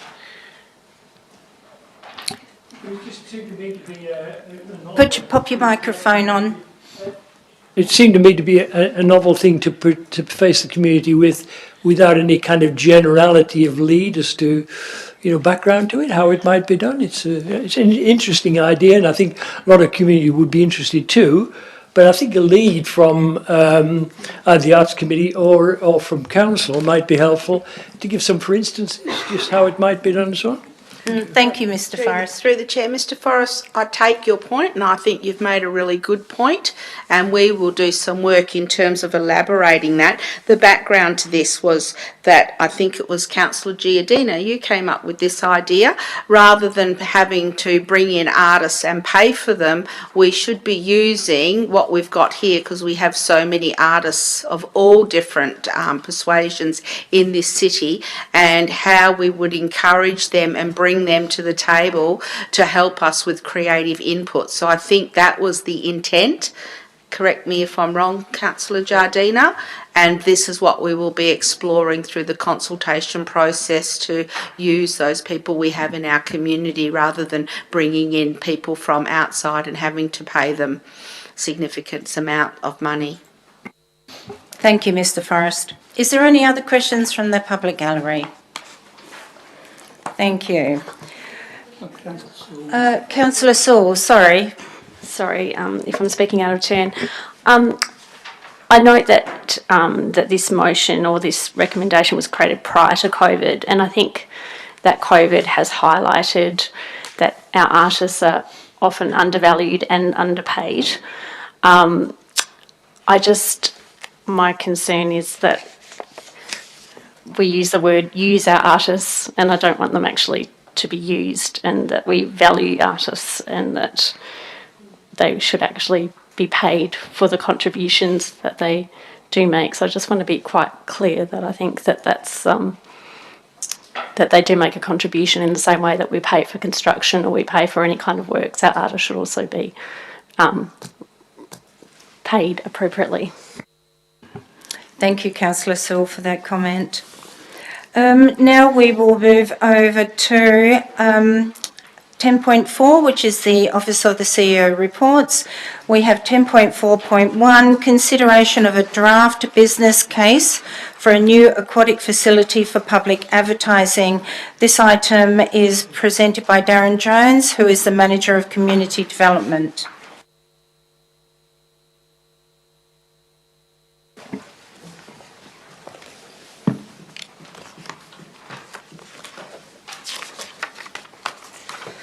Okay, good evening councillors, staff and members of the public. Oh, where's Doug? There we go. Okay. This item is for Council to consider endorsing the needs assessment report and the draft business case for aquatic facilities within the City of Kalamunda for the purposes of seeking public comment. By way of background, the consultant was engaged in September 2019 to undertake a future aquatic facility study. This included a needs assessment and business case. Detailed community consultation was undertaken, and that involved community workshops, visioning survey, one-on-one discussions with stakeholders including local sporting clubs and state sporting associations. In summary, over 85% of respondents indicated support for a new aquatic facility within the City of Kalamunda. 4 potential development options were created for consideration. The first 2 options include as follows. Option 1A is a seasonally operated option. It includes heated outdoor 50-metre swimming pool, new water slides, upgraded administration and change rooms. Option 1B is an all-year-round operating model, and it includes a heated indoor 25-metre pool, an indoor learn-to-swim pool, new water slides, new administration and change rooms, and a creche. The final 2 options include as follows. In the foothills, which is a heated indoor 25-metre pool and learn-to-swim pool, spa, sauna, steam room and hydrotherapy, fitness centre including gymnasium and group fitness, new admin and change rooms, new water slides, cafe and creche. Option 2B, also in the foothills, is the same as option 2A, but it also includes a heated outdoor 50-metre swimming pool. The outcome of the business case was that it recommends, subject to feasibility, the City develop 2 aquatic facilities, being options 1A, the Kalamunda Water Park heated outdoor 50-metre pool, which is seasonally operated, as I mentioned before, and option 2B, the Foothills Aquatic Facility. If a 2 aquatic facility model is not deemed feasible for the City, then the draft business case recommends investment in only option 2B, the Foothills Aquatic Facility. The capital expenditure for the consultant's 2 preferred development options is as follows. The Kalamunda Water Park heated outdoor pools option 1A, $7.5 million, and the Foothills Aquatic Facility, which is referred to as option 2B, $31.9 million, and a combined total cost estimate of almost $40 million.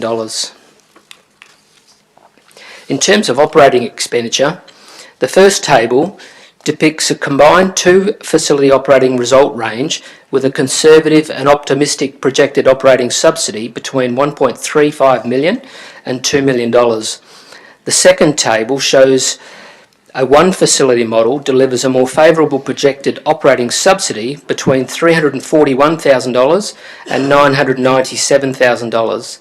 And this is largely due to the increased attendances that could be expected if not in competition against a second facility within the City. So where to from here? It is now proposed that the community engagement process is undertaken for a 60-day public advertising period.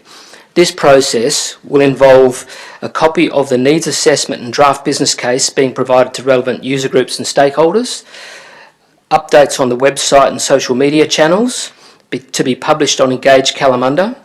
A copy of the needs assessment and draft business case will be located at key City of Kalamunda locations.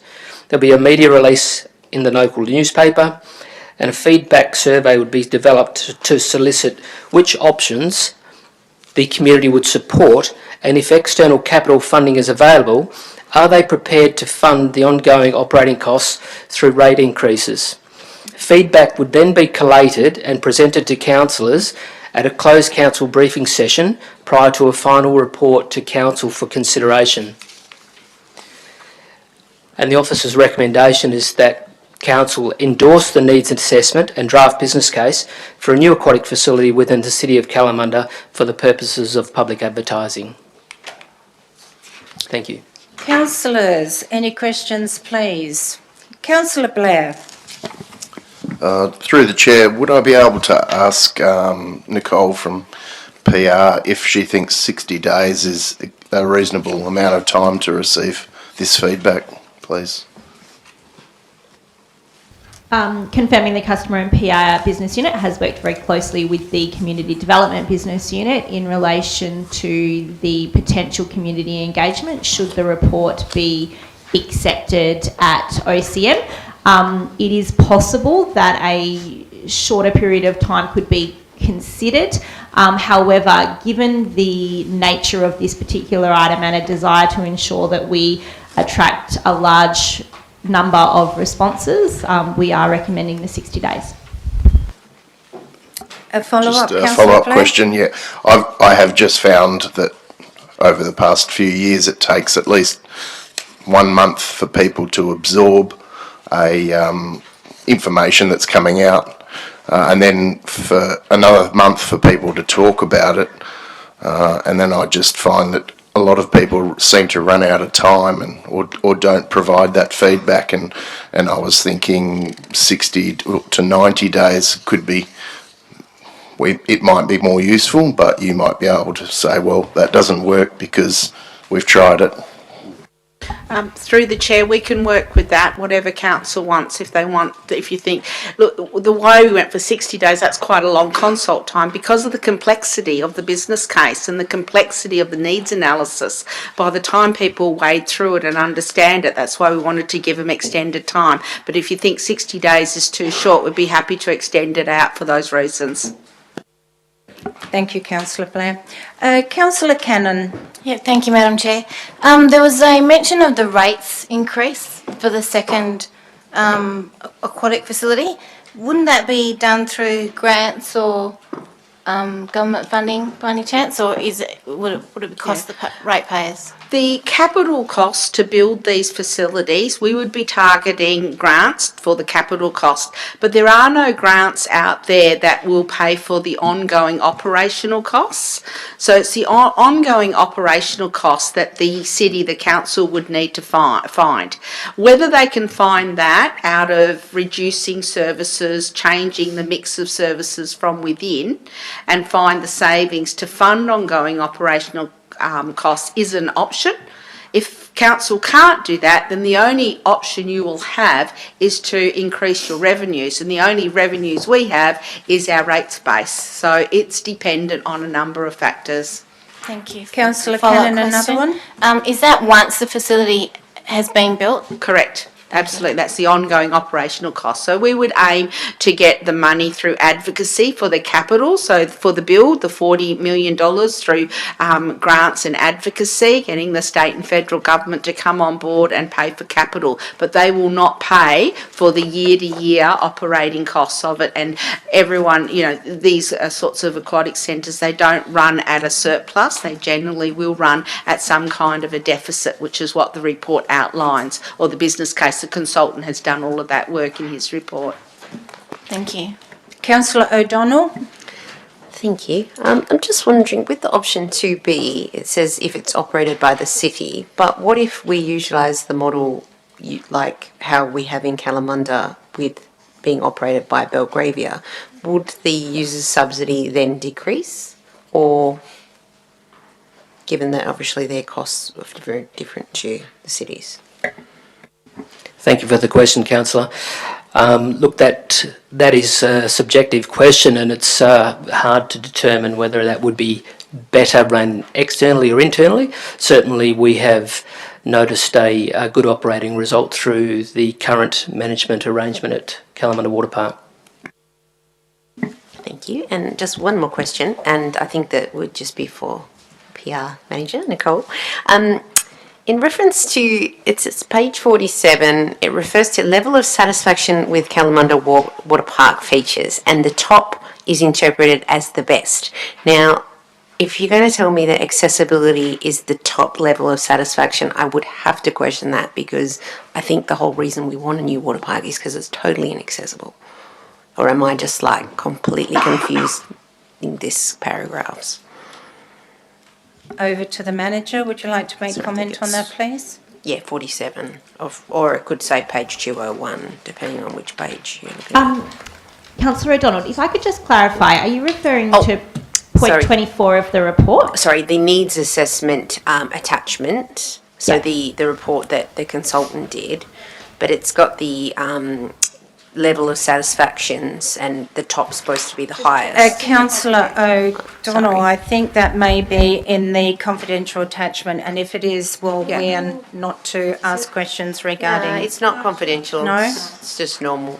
Okay, It's just in the attachments, but you can take it on notice. It's okay. It was just more of a... Yeah, the first comment that I would make is that that isn't just the results of the community consultation process. So the manager community development may be able to comment further, but the community needs assessment includes the community consultation process, the demographic trends, the facility planning analysis, and that was all utilised to develop a detailed community needs assessment. So it's not looking just at results of community consultation alone. It's kind of taking results of community consultation and then extrapolating from that. So I just want to clarify that, and I'll refer to the manager. Oh, that's No further comment, correct. Thank you. Councillor Giardino. Thank you, Madam Chair. Page 56, I've got the old one here, the old agenda. Item 60 says it's reasonable to expect that that a 10 to 20 year time frame in line with development that will occur as an outcome of the Forrestville North will be required to complete the implementation of the business case.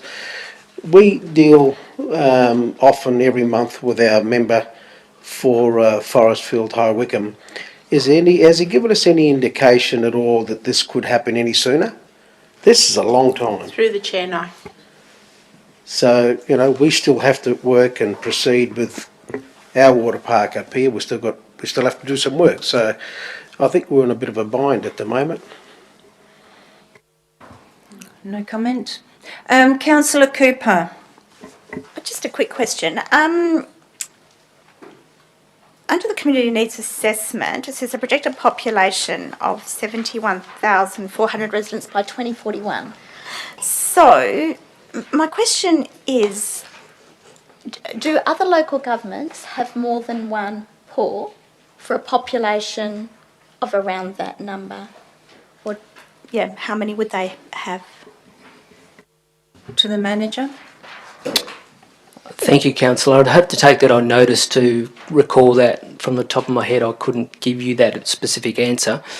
The guidelines are just that, a guideline. They're not an exact science as to how many you should have. It's a guideline that is available to local governments to provide some degree of guidance when considering how many facilities you should have per population.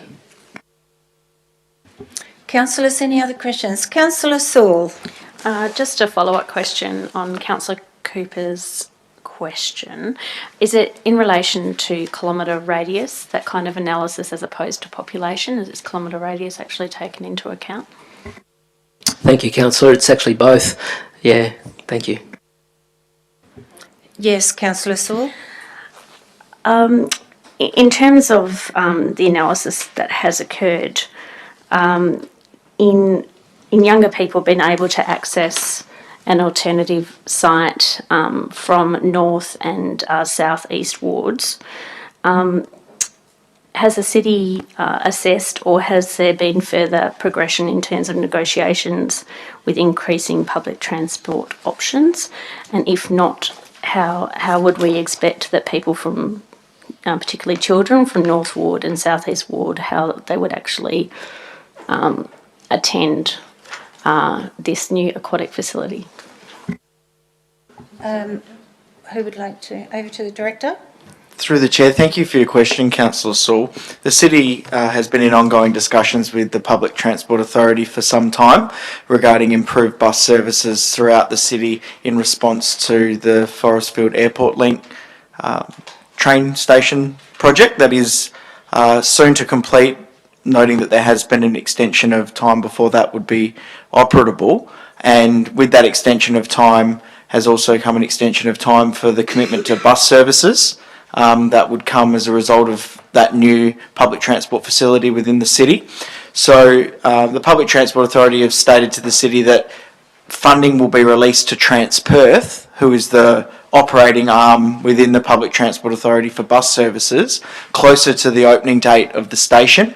And when that funding is released to Transperth, the review of bus routes and the frequency of bus services occurs.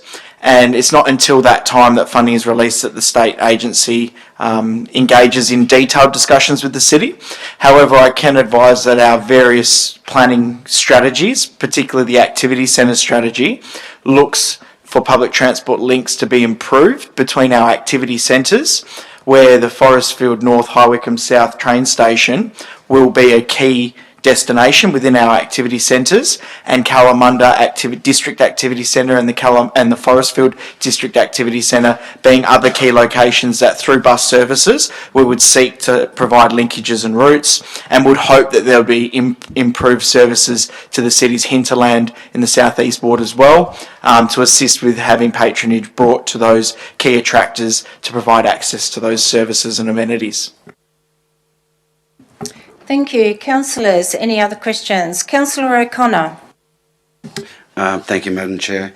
Darren, can you just go back to the subsidy slide, please, if you're able to? I've got a question about that. Okay, so just looking at the one aquatic facility model, the worst case scenario in terms of subsidy is at 997,000. Is that correct? That's correct.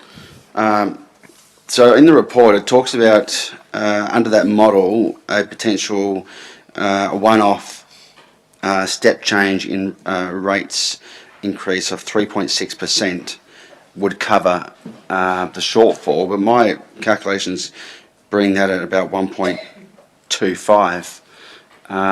So does this subsidy take into account the asset renewal increases as well, or? Thank you. Through the Chair, I might field that question if I could, Councillor O'Connor.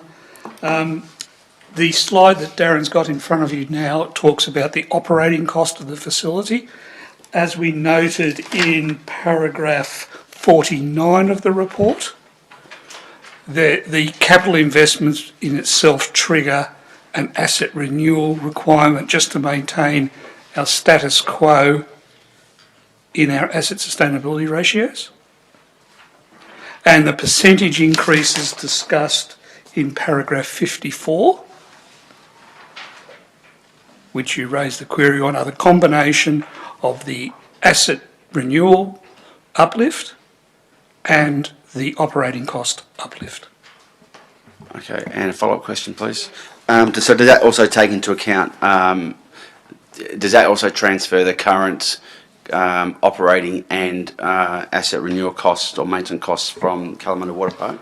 Thank you. Through the Chair, all the financial data and modelling, we have netted off our current subsidy and asset renewal attributable to the current asset value of Kalamunda Water Park. Councillors, any other questions? Okay, now I do have two speakers for this item. So first of all, thank you. You're okay. You can go. Thank you, Darren. Thanks, Darren. You did a good job.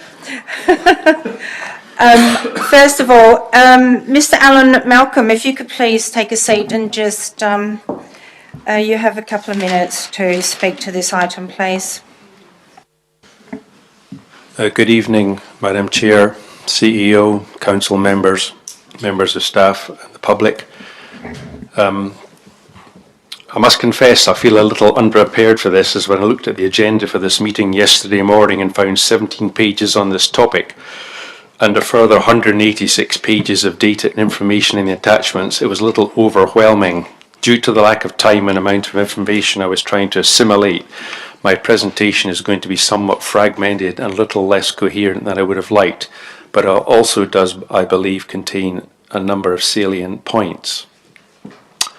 From a personal point of view, I use the Kalamunda pool between 50 and 60 times a year in the short period it's open. I start swimming as soon as the pool is open in November, and I'm usually in the last couple of days before it closes. It is cold. Obviously, a considerable amount of effort research has gone into the subject of a new aquatic centre, and a considerable amount of information has been produced by the consultants who did the research. I would urge all councillors and any concerned members of the public, if they have not already done so, to read through all these reports produced by the consultants CCS Strategic, the needs assessment and the business case. In those, I feel sure you will find plenty of reasons and sufficient justifications for retaining a pool as it is in the hills at its current relation in the Kalamunda Water Park. And as stated somewhere in the report, it says decisions should not necessarily be based on population. In short, I do agree that the city should have a district-level aquatic facility integrated with other sporting and community facilities to act as a community hub. Do I agree with this? The answer is most certainly yes. Do I think the data produced justifies the best place for such a facility should be in the foothills? The answer, somewhat reluctantly, is also yes. But do I believe it should be at the cost of a loss of swimming facility located at the current Kalamunda Water Park? The answer is most certainly a definite no. Both should be developed as proposed in one of the options by the consultants. I also believe that the report does not cover all the possibilities or models for developing the future ongoing facilities. I do appreciate that renovating or replacing the pool and facilities in Kalamunda involve major capital expenditure and ongoing maintenance costs and subsidies for any operating losses. Any subsidy required for any operating loss is a burden on the finances of the council and consequently is ultimately borne by the ratepayers. With regard to the operating subsidies, I would like to highlight what I think is an incorrect assumption made in section 10.3 of the business case in option 1A, and this is reflected in the operating costs here. This estimates the numbers using a pool after replacing the pool with a heated one and learn to swim facility. The estimate made of the future usage is 45,000 conservatively and 60,000 optimistically. The current use of the existing very cold pool is about 42,000 persons per season of only 4.5 months. The proposed new heated facility will be open for twice as long as the existing facility and also attract far more people once they realise it is heated. It will also attract more learn-to-swimmers, more learn-to-swim students and more tourists. This has a significant bearing on the revenue generated and any subsidy required. Therefore, any business decisions based on this table I feel are somewhat flawed. The report estimates that 74%, the needs assessment, that 74% of aquatic users live within 10 minutes drive from the facility. This would indicate that if this is true, then most of the people, of those 42,000 people, 31,000 of them in fact, that use this facility are local people within 10 minutes drive. Once the pool is open for twice as long as it is now, once it is heated, then you will end up with considerably more people, I believe, in it than in the estimate, and possibly up to something like 100,000, although I'm picking numbers out of the sky here.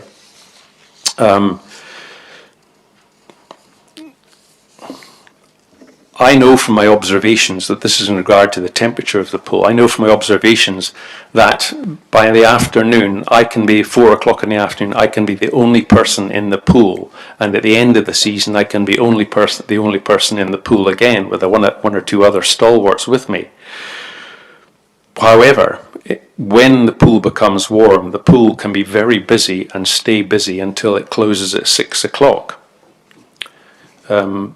The pool needs heating as the most single important thing that stops people using it.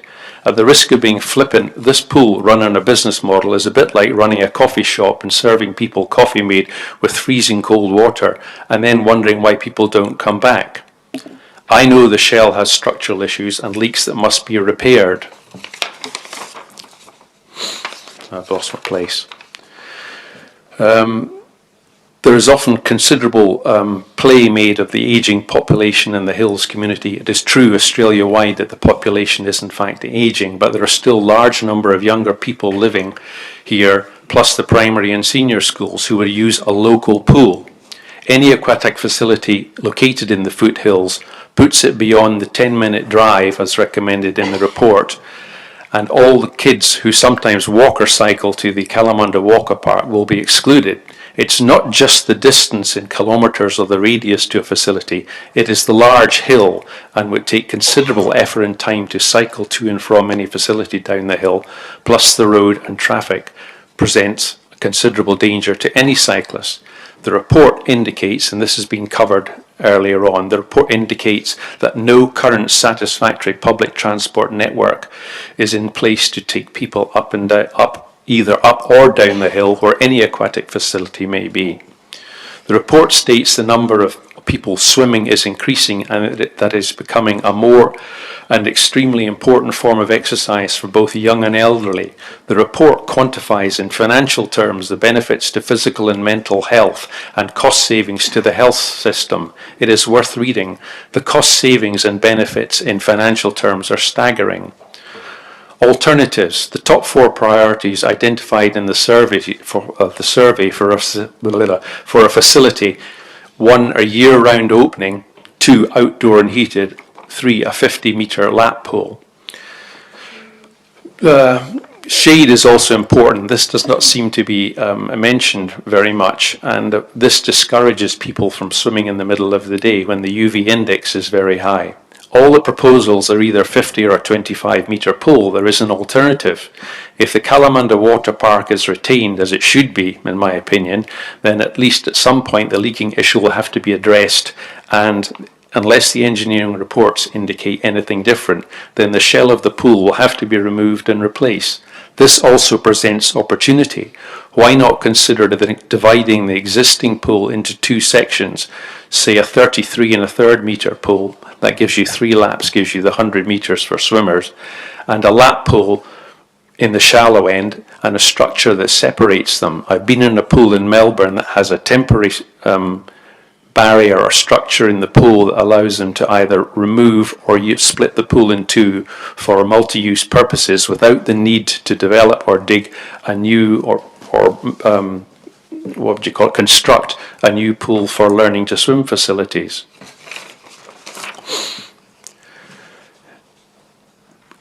Also in the report, the priorities of what people wanted. Mr. Malcolm, have you almost finished? Yes, I have. I'm allowing you to go way over thank time. you. Yeah, I know. I greatly appreciate that. Thank you. But there was a huge amount of data, and as I said, it was a bit of a scramble to try and get all this down here. Do we have to go with the pool? Do we need the slides? We've identified an ageing population. If you've got a facility, can you alter what you do, reduce the expenditure on the Kalamunda pool? Also, I believe that it should not be all at once. You can actually stage your developments over a number of years. You don't want to take both pools offline so there are no swimming facilities. There is probably, I'm not sure what time period you're looking at here to replace facilities or get a new hub in place. Should that be considered? And then basically what I'm trying to say is you should retain a facility up here. The benefits are far outweigh what I believe to be the costs long term, and it's looking forward to future generations, not just 20, 30, 40, 50, 60 years ahead is where you should be looking. And at some stage, if you get rid of that Kalamunda facility, there will never be one built in the hills again. You won't find the land. The cost of rock breaking to dig a hole that size in the ground are prohibitive. That may make it financially unviable to start with. I'm just saying, don't lose that facility. But to go back to the beginning, yes, I agree that this city should have a state-of-the-art community hub, all singing, all dancing, sporting community hub with an aquatic facility. Thank you. Thank you, Mr. Malcolm. If you stay there just for a moment. Councillors, do you have any questions, please? Councillor Thomas. Mr. Malcolm, if we heated the pool and didn't have the attraction, it was just a heated pool, and then when we got the money, we built the, what did you say, all-singing facility down the hill with, all the attractions and a bit like the Armadale Aquatic Centre, so it was an absolute aquatic centre. Do you still think that people would use the pool up the hill when it was just a pool? Thinking of teenagers and parents with kids, do you think we would still get the use? I'm just asking you because I don't use the pool, I've got my own. And it's a serious question. Do you think there would be enough people to warrant a 3.6% increase? Use the pool when the aquatic centre is down there. Yes, I most certainly do. Okay, thanks. And the 3.6%, I'm assuming you're saying is the increase in rates to justify such a thing. Well, if the business model is different and they've got their figures wrong, as I suggested earlier on, and the usage would be far higher, then that subsidy comes down and down and down. I also believe that site has fantastic potential for development for tourism. It's a lovely location, it's open air, and all the people I speak to there love swimming there. Yes, I believe you get people coming, especially if they don't want to drive down the hill, especially people from further east, from all the rural suburbs that come in. They get quite a lot of people coming in from Mundaring, etc. It's just that a little bit more accessible, a little closer to where they are. Thank you. Councillors, any other questions? No? Okay, thank you, Mr. Malcolm. Thank you. You can return to your seat. Is there any questions from the public gallery? Yes. Oh, you have two. You are Andrea. Andrea Williams, please come forward and take a seat. Good evening, I'm Andrea Williams. I'm president of Maida Vale Masters Swimming Club, and we have been in the hills for 42 years. I was looking through the, first of all, I should just say I ditto to Alan. I won't go through all that, but completely agree with what he has said. I looked through and noted that these strategies are being discussed since 2007. We've been on every single meeting there has been. We've expressed our desire to have the pool upgraded here. It says here that it has served the community for well over 55 years. Well, in fact, it hasn't, because it's so flipping cold. We do swim whenever we can, because our club does open water swimming every single weekend through the summer. So we need to train in what they call long water. Can't do that in the Maida Vale heated pool, which is 32 degrees, but that's where we train. We suffer through the few months that we can have up here at the pool. It's so cold. We've asked so many times to have it heated. We've wanted all year round. We've sat with the last strategies in 2019, gone through all the ideas. There's a pool system over in Bowl Park in Wembley, absolutely perfect for here. 50-metre outdoor pool, heated all year round. It's got the sun shades over the top. It has an indoor 25 pool for walking and a little children's pool. It has a creche. It has a cafe. If we had that moved up to the hills, we'd be so happy. Well, we used to use the water slides when it first came out, because a lot of times it was open till 8 or 9 o'clock at night. Families could use it, have a barbecue, play on those swings and everything else. It was just brilliant. That doesn't happen anymore. People come home when it's 6 o'clock at night, it's stinking hot, but the pool's closed, and it's also too cold to swim in anyway. I think most people, if you give us a chance, give us 90 days rather than 60. I found out about this yesterday and haven't had a chance to talk to any of my swimming club friends or the Guildford Kalamunda club or any of the other users that I know use it. We've been talking about this in 2007, and you're now wanting us to make a public decision in 60 days. I really do think it needs to be extended. And it needs to be heated, it needs to be covered. Even if you put a wall along the east side and shade over the top to stop those freezing cold easterly winds, because that's what take the heat out. And I don't know that they even use the covers anymore. I don't think I've ever seen them over the pool to extend make it a bit warmer for us.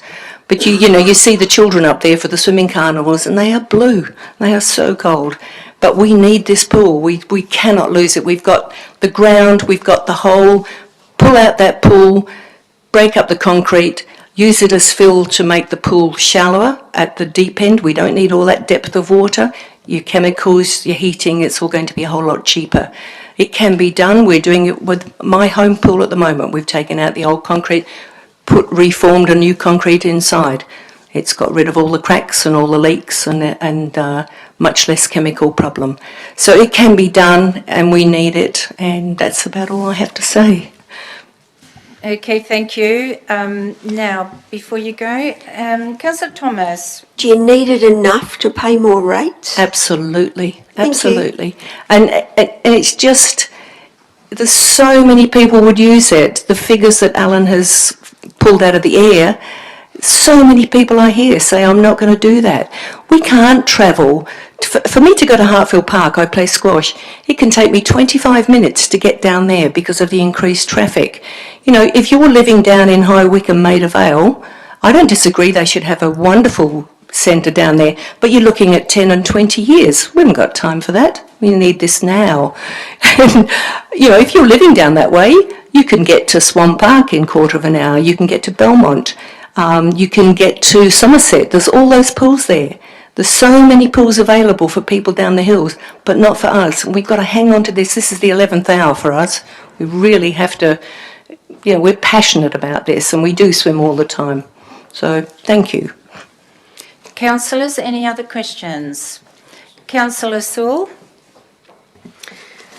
I do note the timing of this consultation. We've just gone into winter, and I'm aware that that people who would normally use the pool, Kalamunda pool, are not currently using it. How do we intend on reaching out to the users of Kalamunda pool for this consultation, given that the actual pool isn't open? Okay, who would like to comment on that? I think that our manager, PR, will explain how we would do the consultation, but it would be a citywide approach. I'm not sure that we're just targeting people from Kalamunda, are we? That is correct, Madam CEO. So the city would plan to very widely advertise throughout all suburbs within the city of Kalamunda. That will include utilisation of all of our social media channels, which does actually include access to the Kalamunda Water Park social media channel. And we have every intention to ensure that those that manage the water park currently are aware in terms of how we will get out to people that are currently utilising that facility. But the intent is, and the consultation is very clear, that it is about the business case and the needs assessment, and it will target throughout the city of Kalamunda. Thank you. Follow-up, Councillor Sewell? Just a follow-up question on that. I'm aware that they would actually have a database of regular members. So could we please allow them to reach out to their database and their membership to ensure that members are consulted, given that we're not able to do the actual promotional work directly with the pool? Yes, comment. Confirmed that that is the intent. Okay, thank you. Councillors, I am looking for questions for Mrs Williams as well. Councillor Giardino. Yeah, Mrs Williams, what is your preference, a 50 metre or 25? 50 metre definitely, but as Alan mentioned, there is a boom effect available, and it is at a lot of pools. Mandurah has it, Challenge Stadium or HBF Stadium. It moves backwards and forwards, so the actual length of the pool can be 25 metres on two sides, and that is good. But if you're looking for good water, good, clean, long water, 50 metres is much better. I mean, if we had to, we would grovel and we would have a 25, but we'd much prefer the 50. And yeah, and just out of interest, one thing that I noticed, the Zigzag Cafe up there's got a shower, hot shower. How come we can't get them at the pool there? We freeze through having a cold shower as well. That was one point of interest. But yes, definitely want the 50 metres. Okay, thank you. Councillor Cannon. Just to follow up to Councillor Sewell's question regarding the contact through the memberships. You noted that Guildford Swimming Club was one of those clubs that swim at the pools? They don't swim regularly because they have their own pool down at Guildford Grammar, and they train in Forestfield Pool as well. But given if it was heated, there would be an awful lot of their young squad that would swim there. I know that from listening to them and talking to them.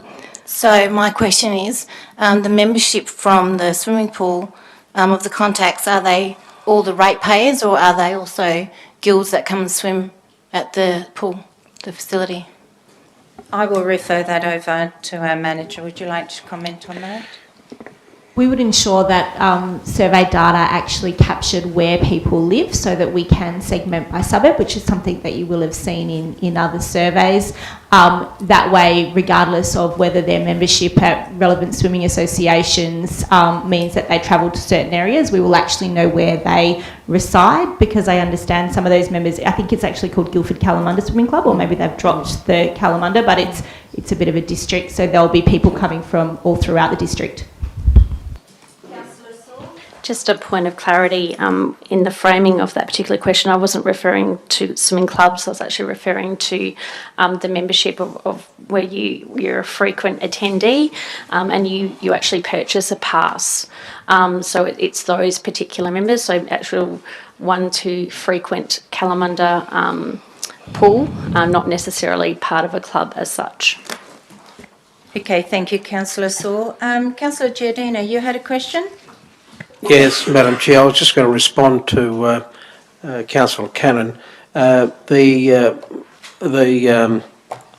people that swim at the Forestfield Swimming Club, they actually go to Guildford Grammar to train there more and swim there, but most of them are part of our kids. I know because my kids used to swim too, so that's how it is, yeah. Councillor, sorry, there's just one point more that I'd like to say, is that we, towards the end of the season, well, so February, March, we actually travel up to Bilgoman Pool so that we can swim in the evening in warm water, and we have a barbecue there. They don't close till 8 o'clock at night. And that's because we couldn't possibly consider doing that in Kalamunda Pool. So that's people from, we've got members who are over from Kelmscott, they come across to us to Maida Vale. We have some who come from Swanview, Helena Valley. They all come down to our little pool for the club and for the training. And then as a group, we go up to Bilgoman because we need that warm water, because, we do have older people in, here's me really young, really older people who need the access, the disability access to the pool, which we don't have here, and they need the warm water. Thank you. Councillors, any further questions? Sorry, yes. Councillor Stallard? Yes, not for Andrew, but more for a staff one. I suppose I've been hearing about the subsidy that needs to go through, but if we stop and think, does this include the situation of how much or what percentage of our rates are we already spending on both maintenance and renewal for Kalamunda Pool?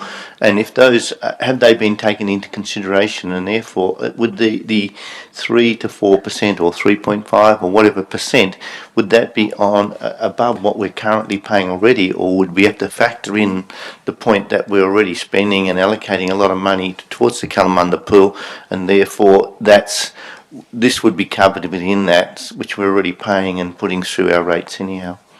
Who would like to answer that? Thank you. Through the Chair, I'll deal with that one.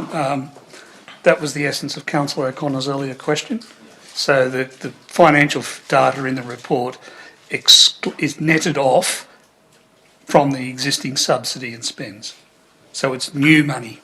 Okay. Total new money. Okay, that's good. Sorry, I was just worried that it wasn't being factored in. One of the points I just wanted to quickly clarify as well is that, as Councillor Giardina has already said and a few others, a lot of the young kids, young boys and now girls as well, from our area are down at Guildford Grammar. A lot of them come from our area, and that's where they go to school, and therefore their affiliation club is down there, but they are swimming there and they come back here. So it's not as if people from down that area are coming here so much. There's a lot of the people from here are over there, and then they're coming back here to swim. Thank you, Councillor Stallard. Thank you, Mrs Williams. You can return to your seat. Thank you. Is there any questions from the public gallery? No? Okay, thank you. We will now move on. And Mr Jones, you can take your seat again. We are now at 10.4.2, Inclusive Kalamunda Social Inclusion Plan 2021-2025, and this is presented by Darren Jones, the manager. Thank you, Madam Chair. Councillors, this particular report proposes that Council endorse the draft inclusive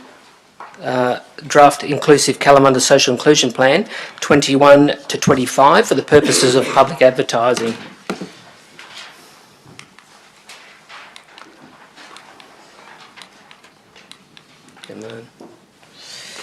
So what have we already done? Consultation has occurred with the community, service providers and not-for-profits.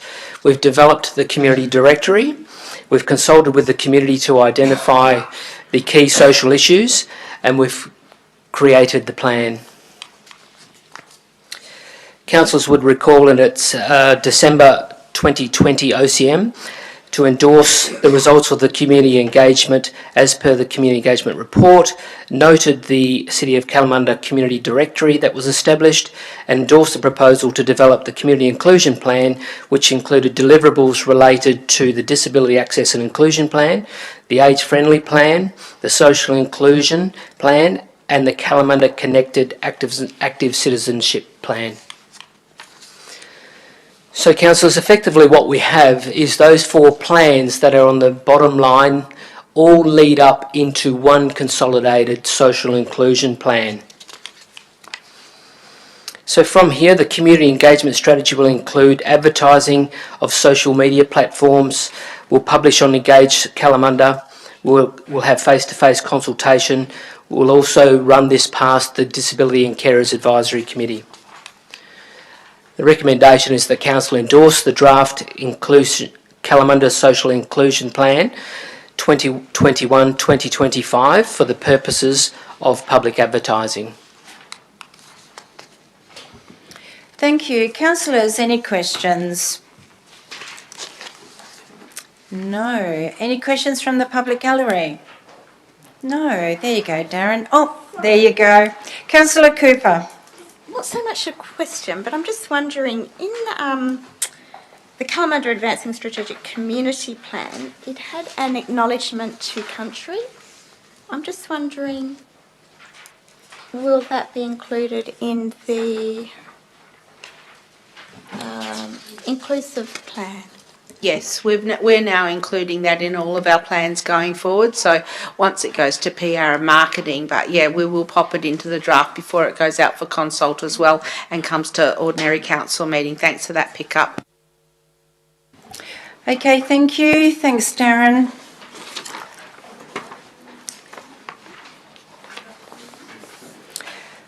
Now we're moving on to 10.4.3. Consideration of tenders for the supply and implementation of a customer relationship management system.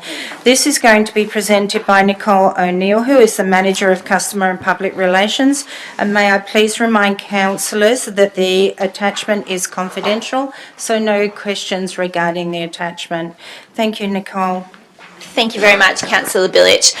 Just to take one step back, I just thought I would make sure everyone does understand. I try not to use acronyms, but CRM is quite widely referred to in relation to customer relationship management systems. So I just want to confirm what it is that we're talking about so that we all understand, and there's just a common understanding, I suppose. So a CRM ultimately is a data system that actually assists with customer service. It helps us to manage and to maintain customer requests, customer relationships, and to actually deliver actionable data. So within a CRM, it's not just taking in a request and then a staff member kind of manually going and actioning that request. It creates a level of automation, automatic workflows, automatic notification for customers, the ability for customers to lodge their own requests in real time. And CRMs are actually utilised by both government and non-government organisations throughout Australia and the world. So this is not new technology. In actual fact, many organisations have implemented CRMs as long as kind of 2 decades ago. The City of Kalamunda does not currently have a CRM. So what that means for us is that ultimately we have a request system in which let's use the example that a customer emails us a request or they submit a form on the website, then that will actually go through to records. Records would manually assign that through to an officer would type in the customer request, and then it would go out and kind of be actioned. So it really is quite different to the potential in terms of where we could go with this. It is integrated data-driven software that really does improve how we interact and do business with our customers. There are a number of links and alignments with our strategic community plan around providing good governance, building an effective and efficient service. The benefits and the efficiencies here are not just related to customer relations roles. There are significant efficiencies that can be gained through what I would call field-related roles, where you're actually going out and doing requests and things. And it also allows us to actively innovate with the community in innovative ways.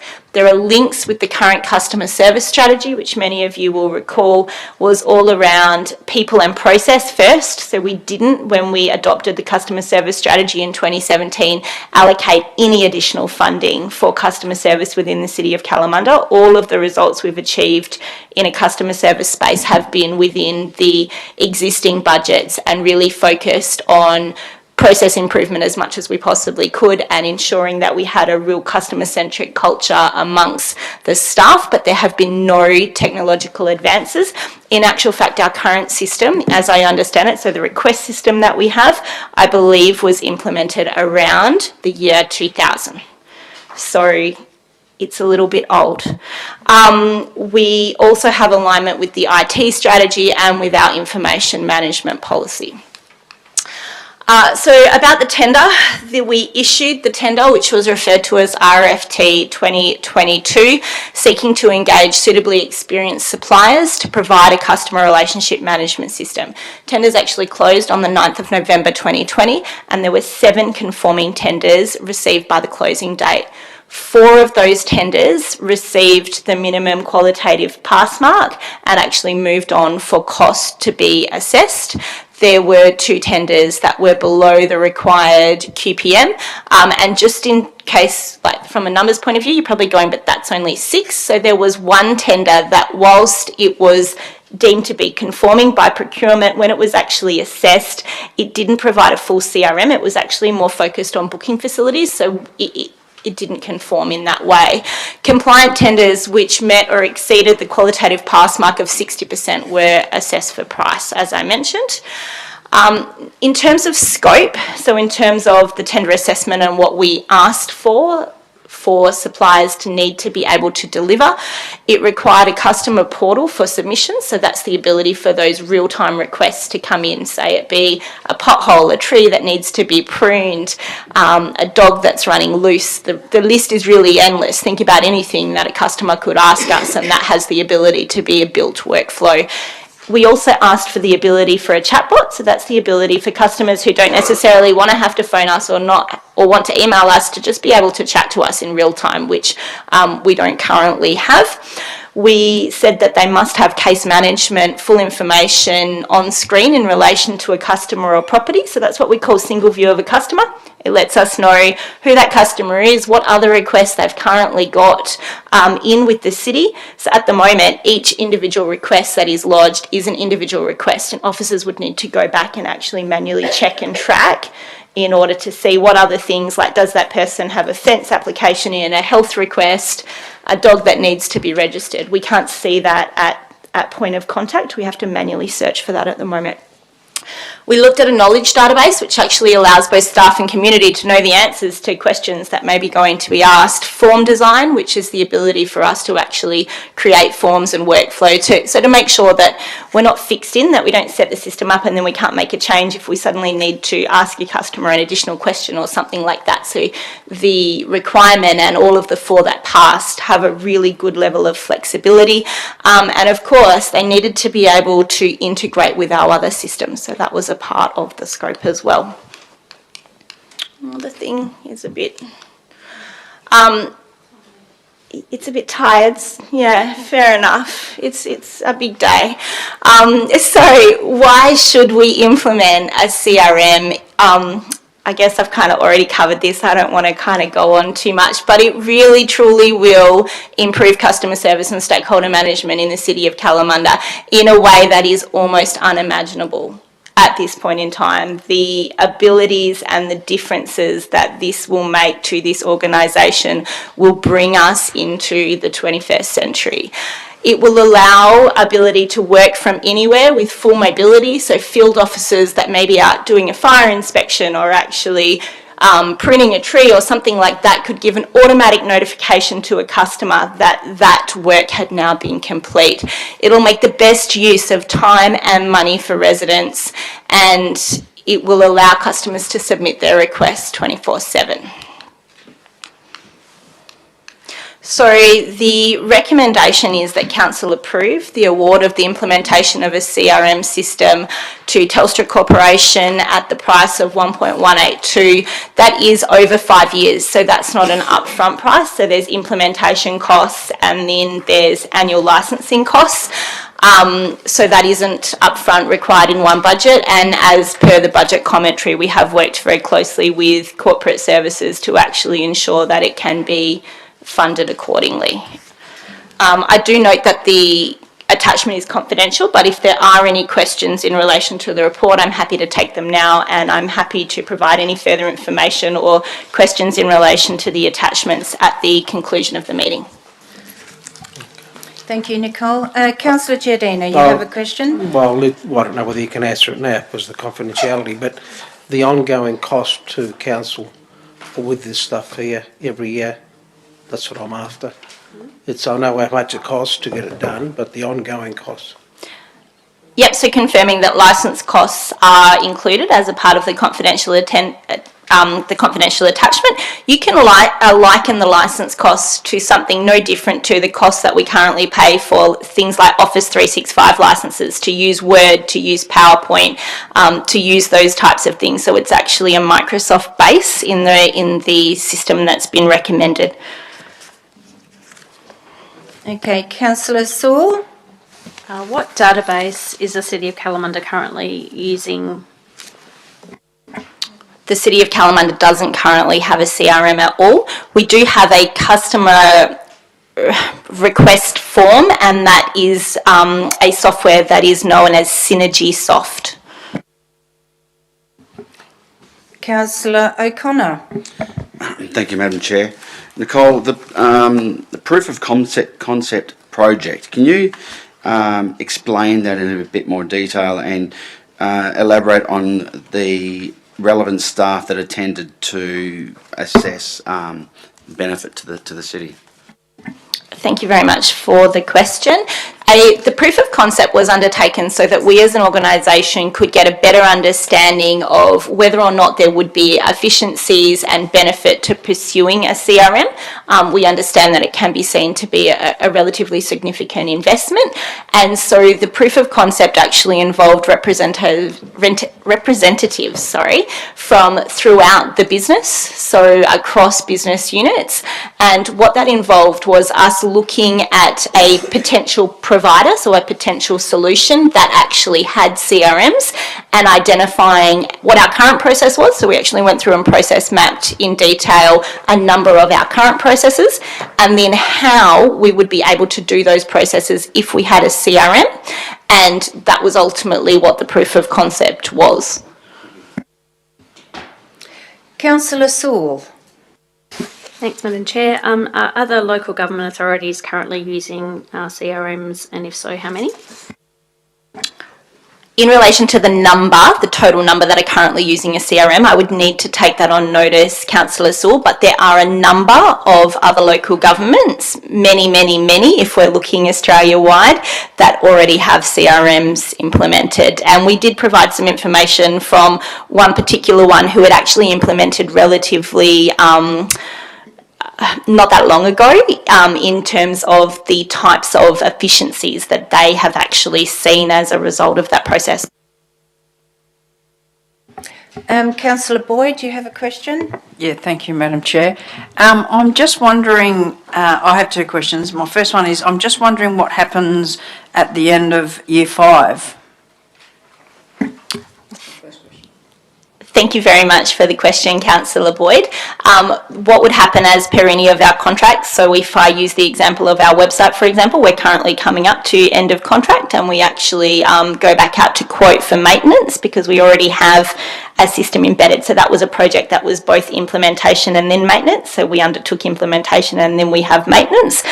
So there would be the ability for the City of Kalamunda to continue to utilise what I will refer to as like the base platform, so the Dynamics 365, and it would be about who we chose to actually have as a support provider moving forward into future years. It's not a need to necessarily reinvent the wheel, although it could be a decision by the council to go back out to a full tender, but I wouldn't expect so, to be very honest with you. It's not the kind of thing that you change regularly. When you implement a system, it tends to be for more than a 5-year period. Councillor Boyd, follow up? Yeah, thank you. I don't know what these systems are. I'll probably use them as a customer. I'm just wondering about technology, and I'm thinking for things like, so Apple devices, example, so, you know, I've got an iPhone 11, which isn't very old, and now we're up to, iPhone 12, which is, less than 2 years.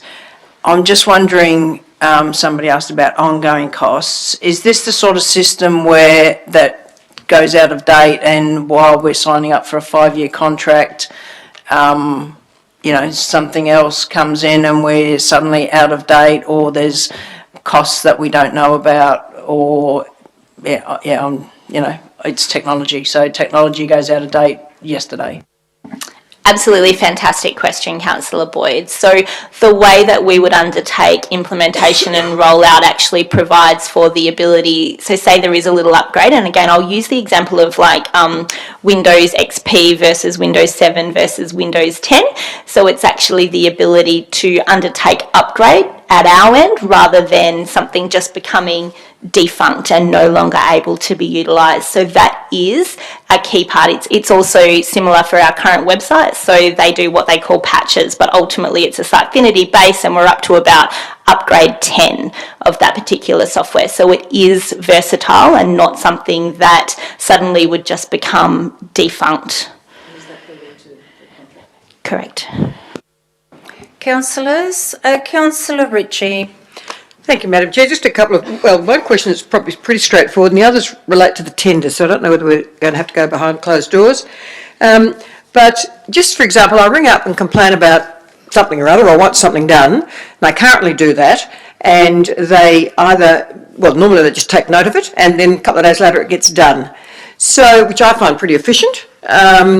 So how will that improve for me on the end of that phone? Will I notice any difference about that process? And would it get it done any quicker? Would it take time? Why would this system improve me when I just ring up and want X done? Thank you very much. It most definitely will improve your experience, and there's a number of reasons for that.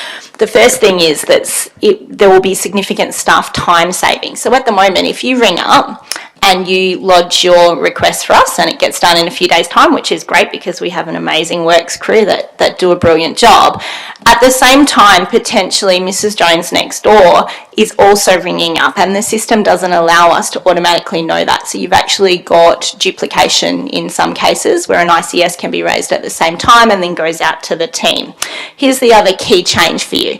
So at the moment, when you ring up and you let us know, let's just say, for example, you're letting us know about a pothole that's down on Markham Road in High Wycombe.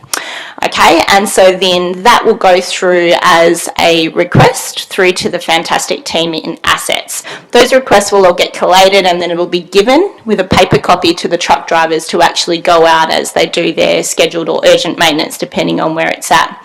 With the CRM, when you phone up and let us know about that urgent issue, the crews have the ability to actually be automatically notified, and if they happen to be in High Wycombe already, they could actually attend that job at that particular time. So there are a number of different scenarios, and I won't kind of go into all of them. I'm just trying to give you a little bit of an example where there are significant efficiencies. It also has the ability to see what other requests have already been reported. So if you're not phoning up and you're actually planning to jump on the website and lodge that report, you'll already be able to see that you, Councillor Ritchie, has rang up, and so you won't need to actually do that because you'll know it's already in train. And a follow-up, Councillor Ritchie? I'm going to try and do this without bordering on the tender scenario, and perhaps I can get away with it by looking at that inclusive of implementation cost. Does that include staff training? Yes. That'll do. Thank you. Thank you, Councillor Ritchie. Councillors, Councillor Sewell. Sorry, I did have a follow-up question. In terms of the efficiencies that you've referred to, is it possible for those efficiencies to be incorporated in our customer and public relations reports, please? Future reports? Confirming that we would be looking to utilise baseline data and actually then provide future reports in relation to implementation, absolutely. Councillors, any further questions? No. Now, is there any questions from the gallery for our manager? No? Okay. Moving on now to 10.4.4, elected members training 2020-2021. There is no presentation, but over to our CEO, please. Yeah, there wasn't really a lot to present on this one. This is a governance report. We are obliged to provide publicly a report each year before the year expires in accordance with the Local Government Act amendments from 12 months ago, which requires us to advise the community what training councillors have done throughout the year for their compulsory training program. So this is really what this report's about. This will be the second one that we've submitted last year and this year, and once this is adopted we have to put it on our website. So councillors, if there's any questions, happy to take that. Councillors, questions? No, you got out of that one easy, didn't you? Is there any questions from the gallery?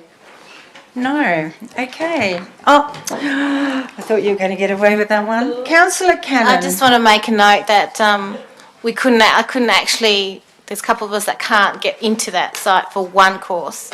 So just noted. Everything else done. Thank you, Councillor Cannon. Okay, so that now finishes off for this evening. So thank you all very much for attending this evening. And yes, I'll close the meeting now at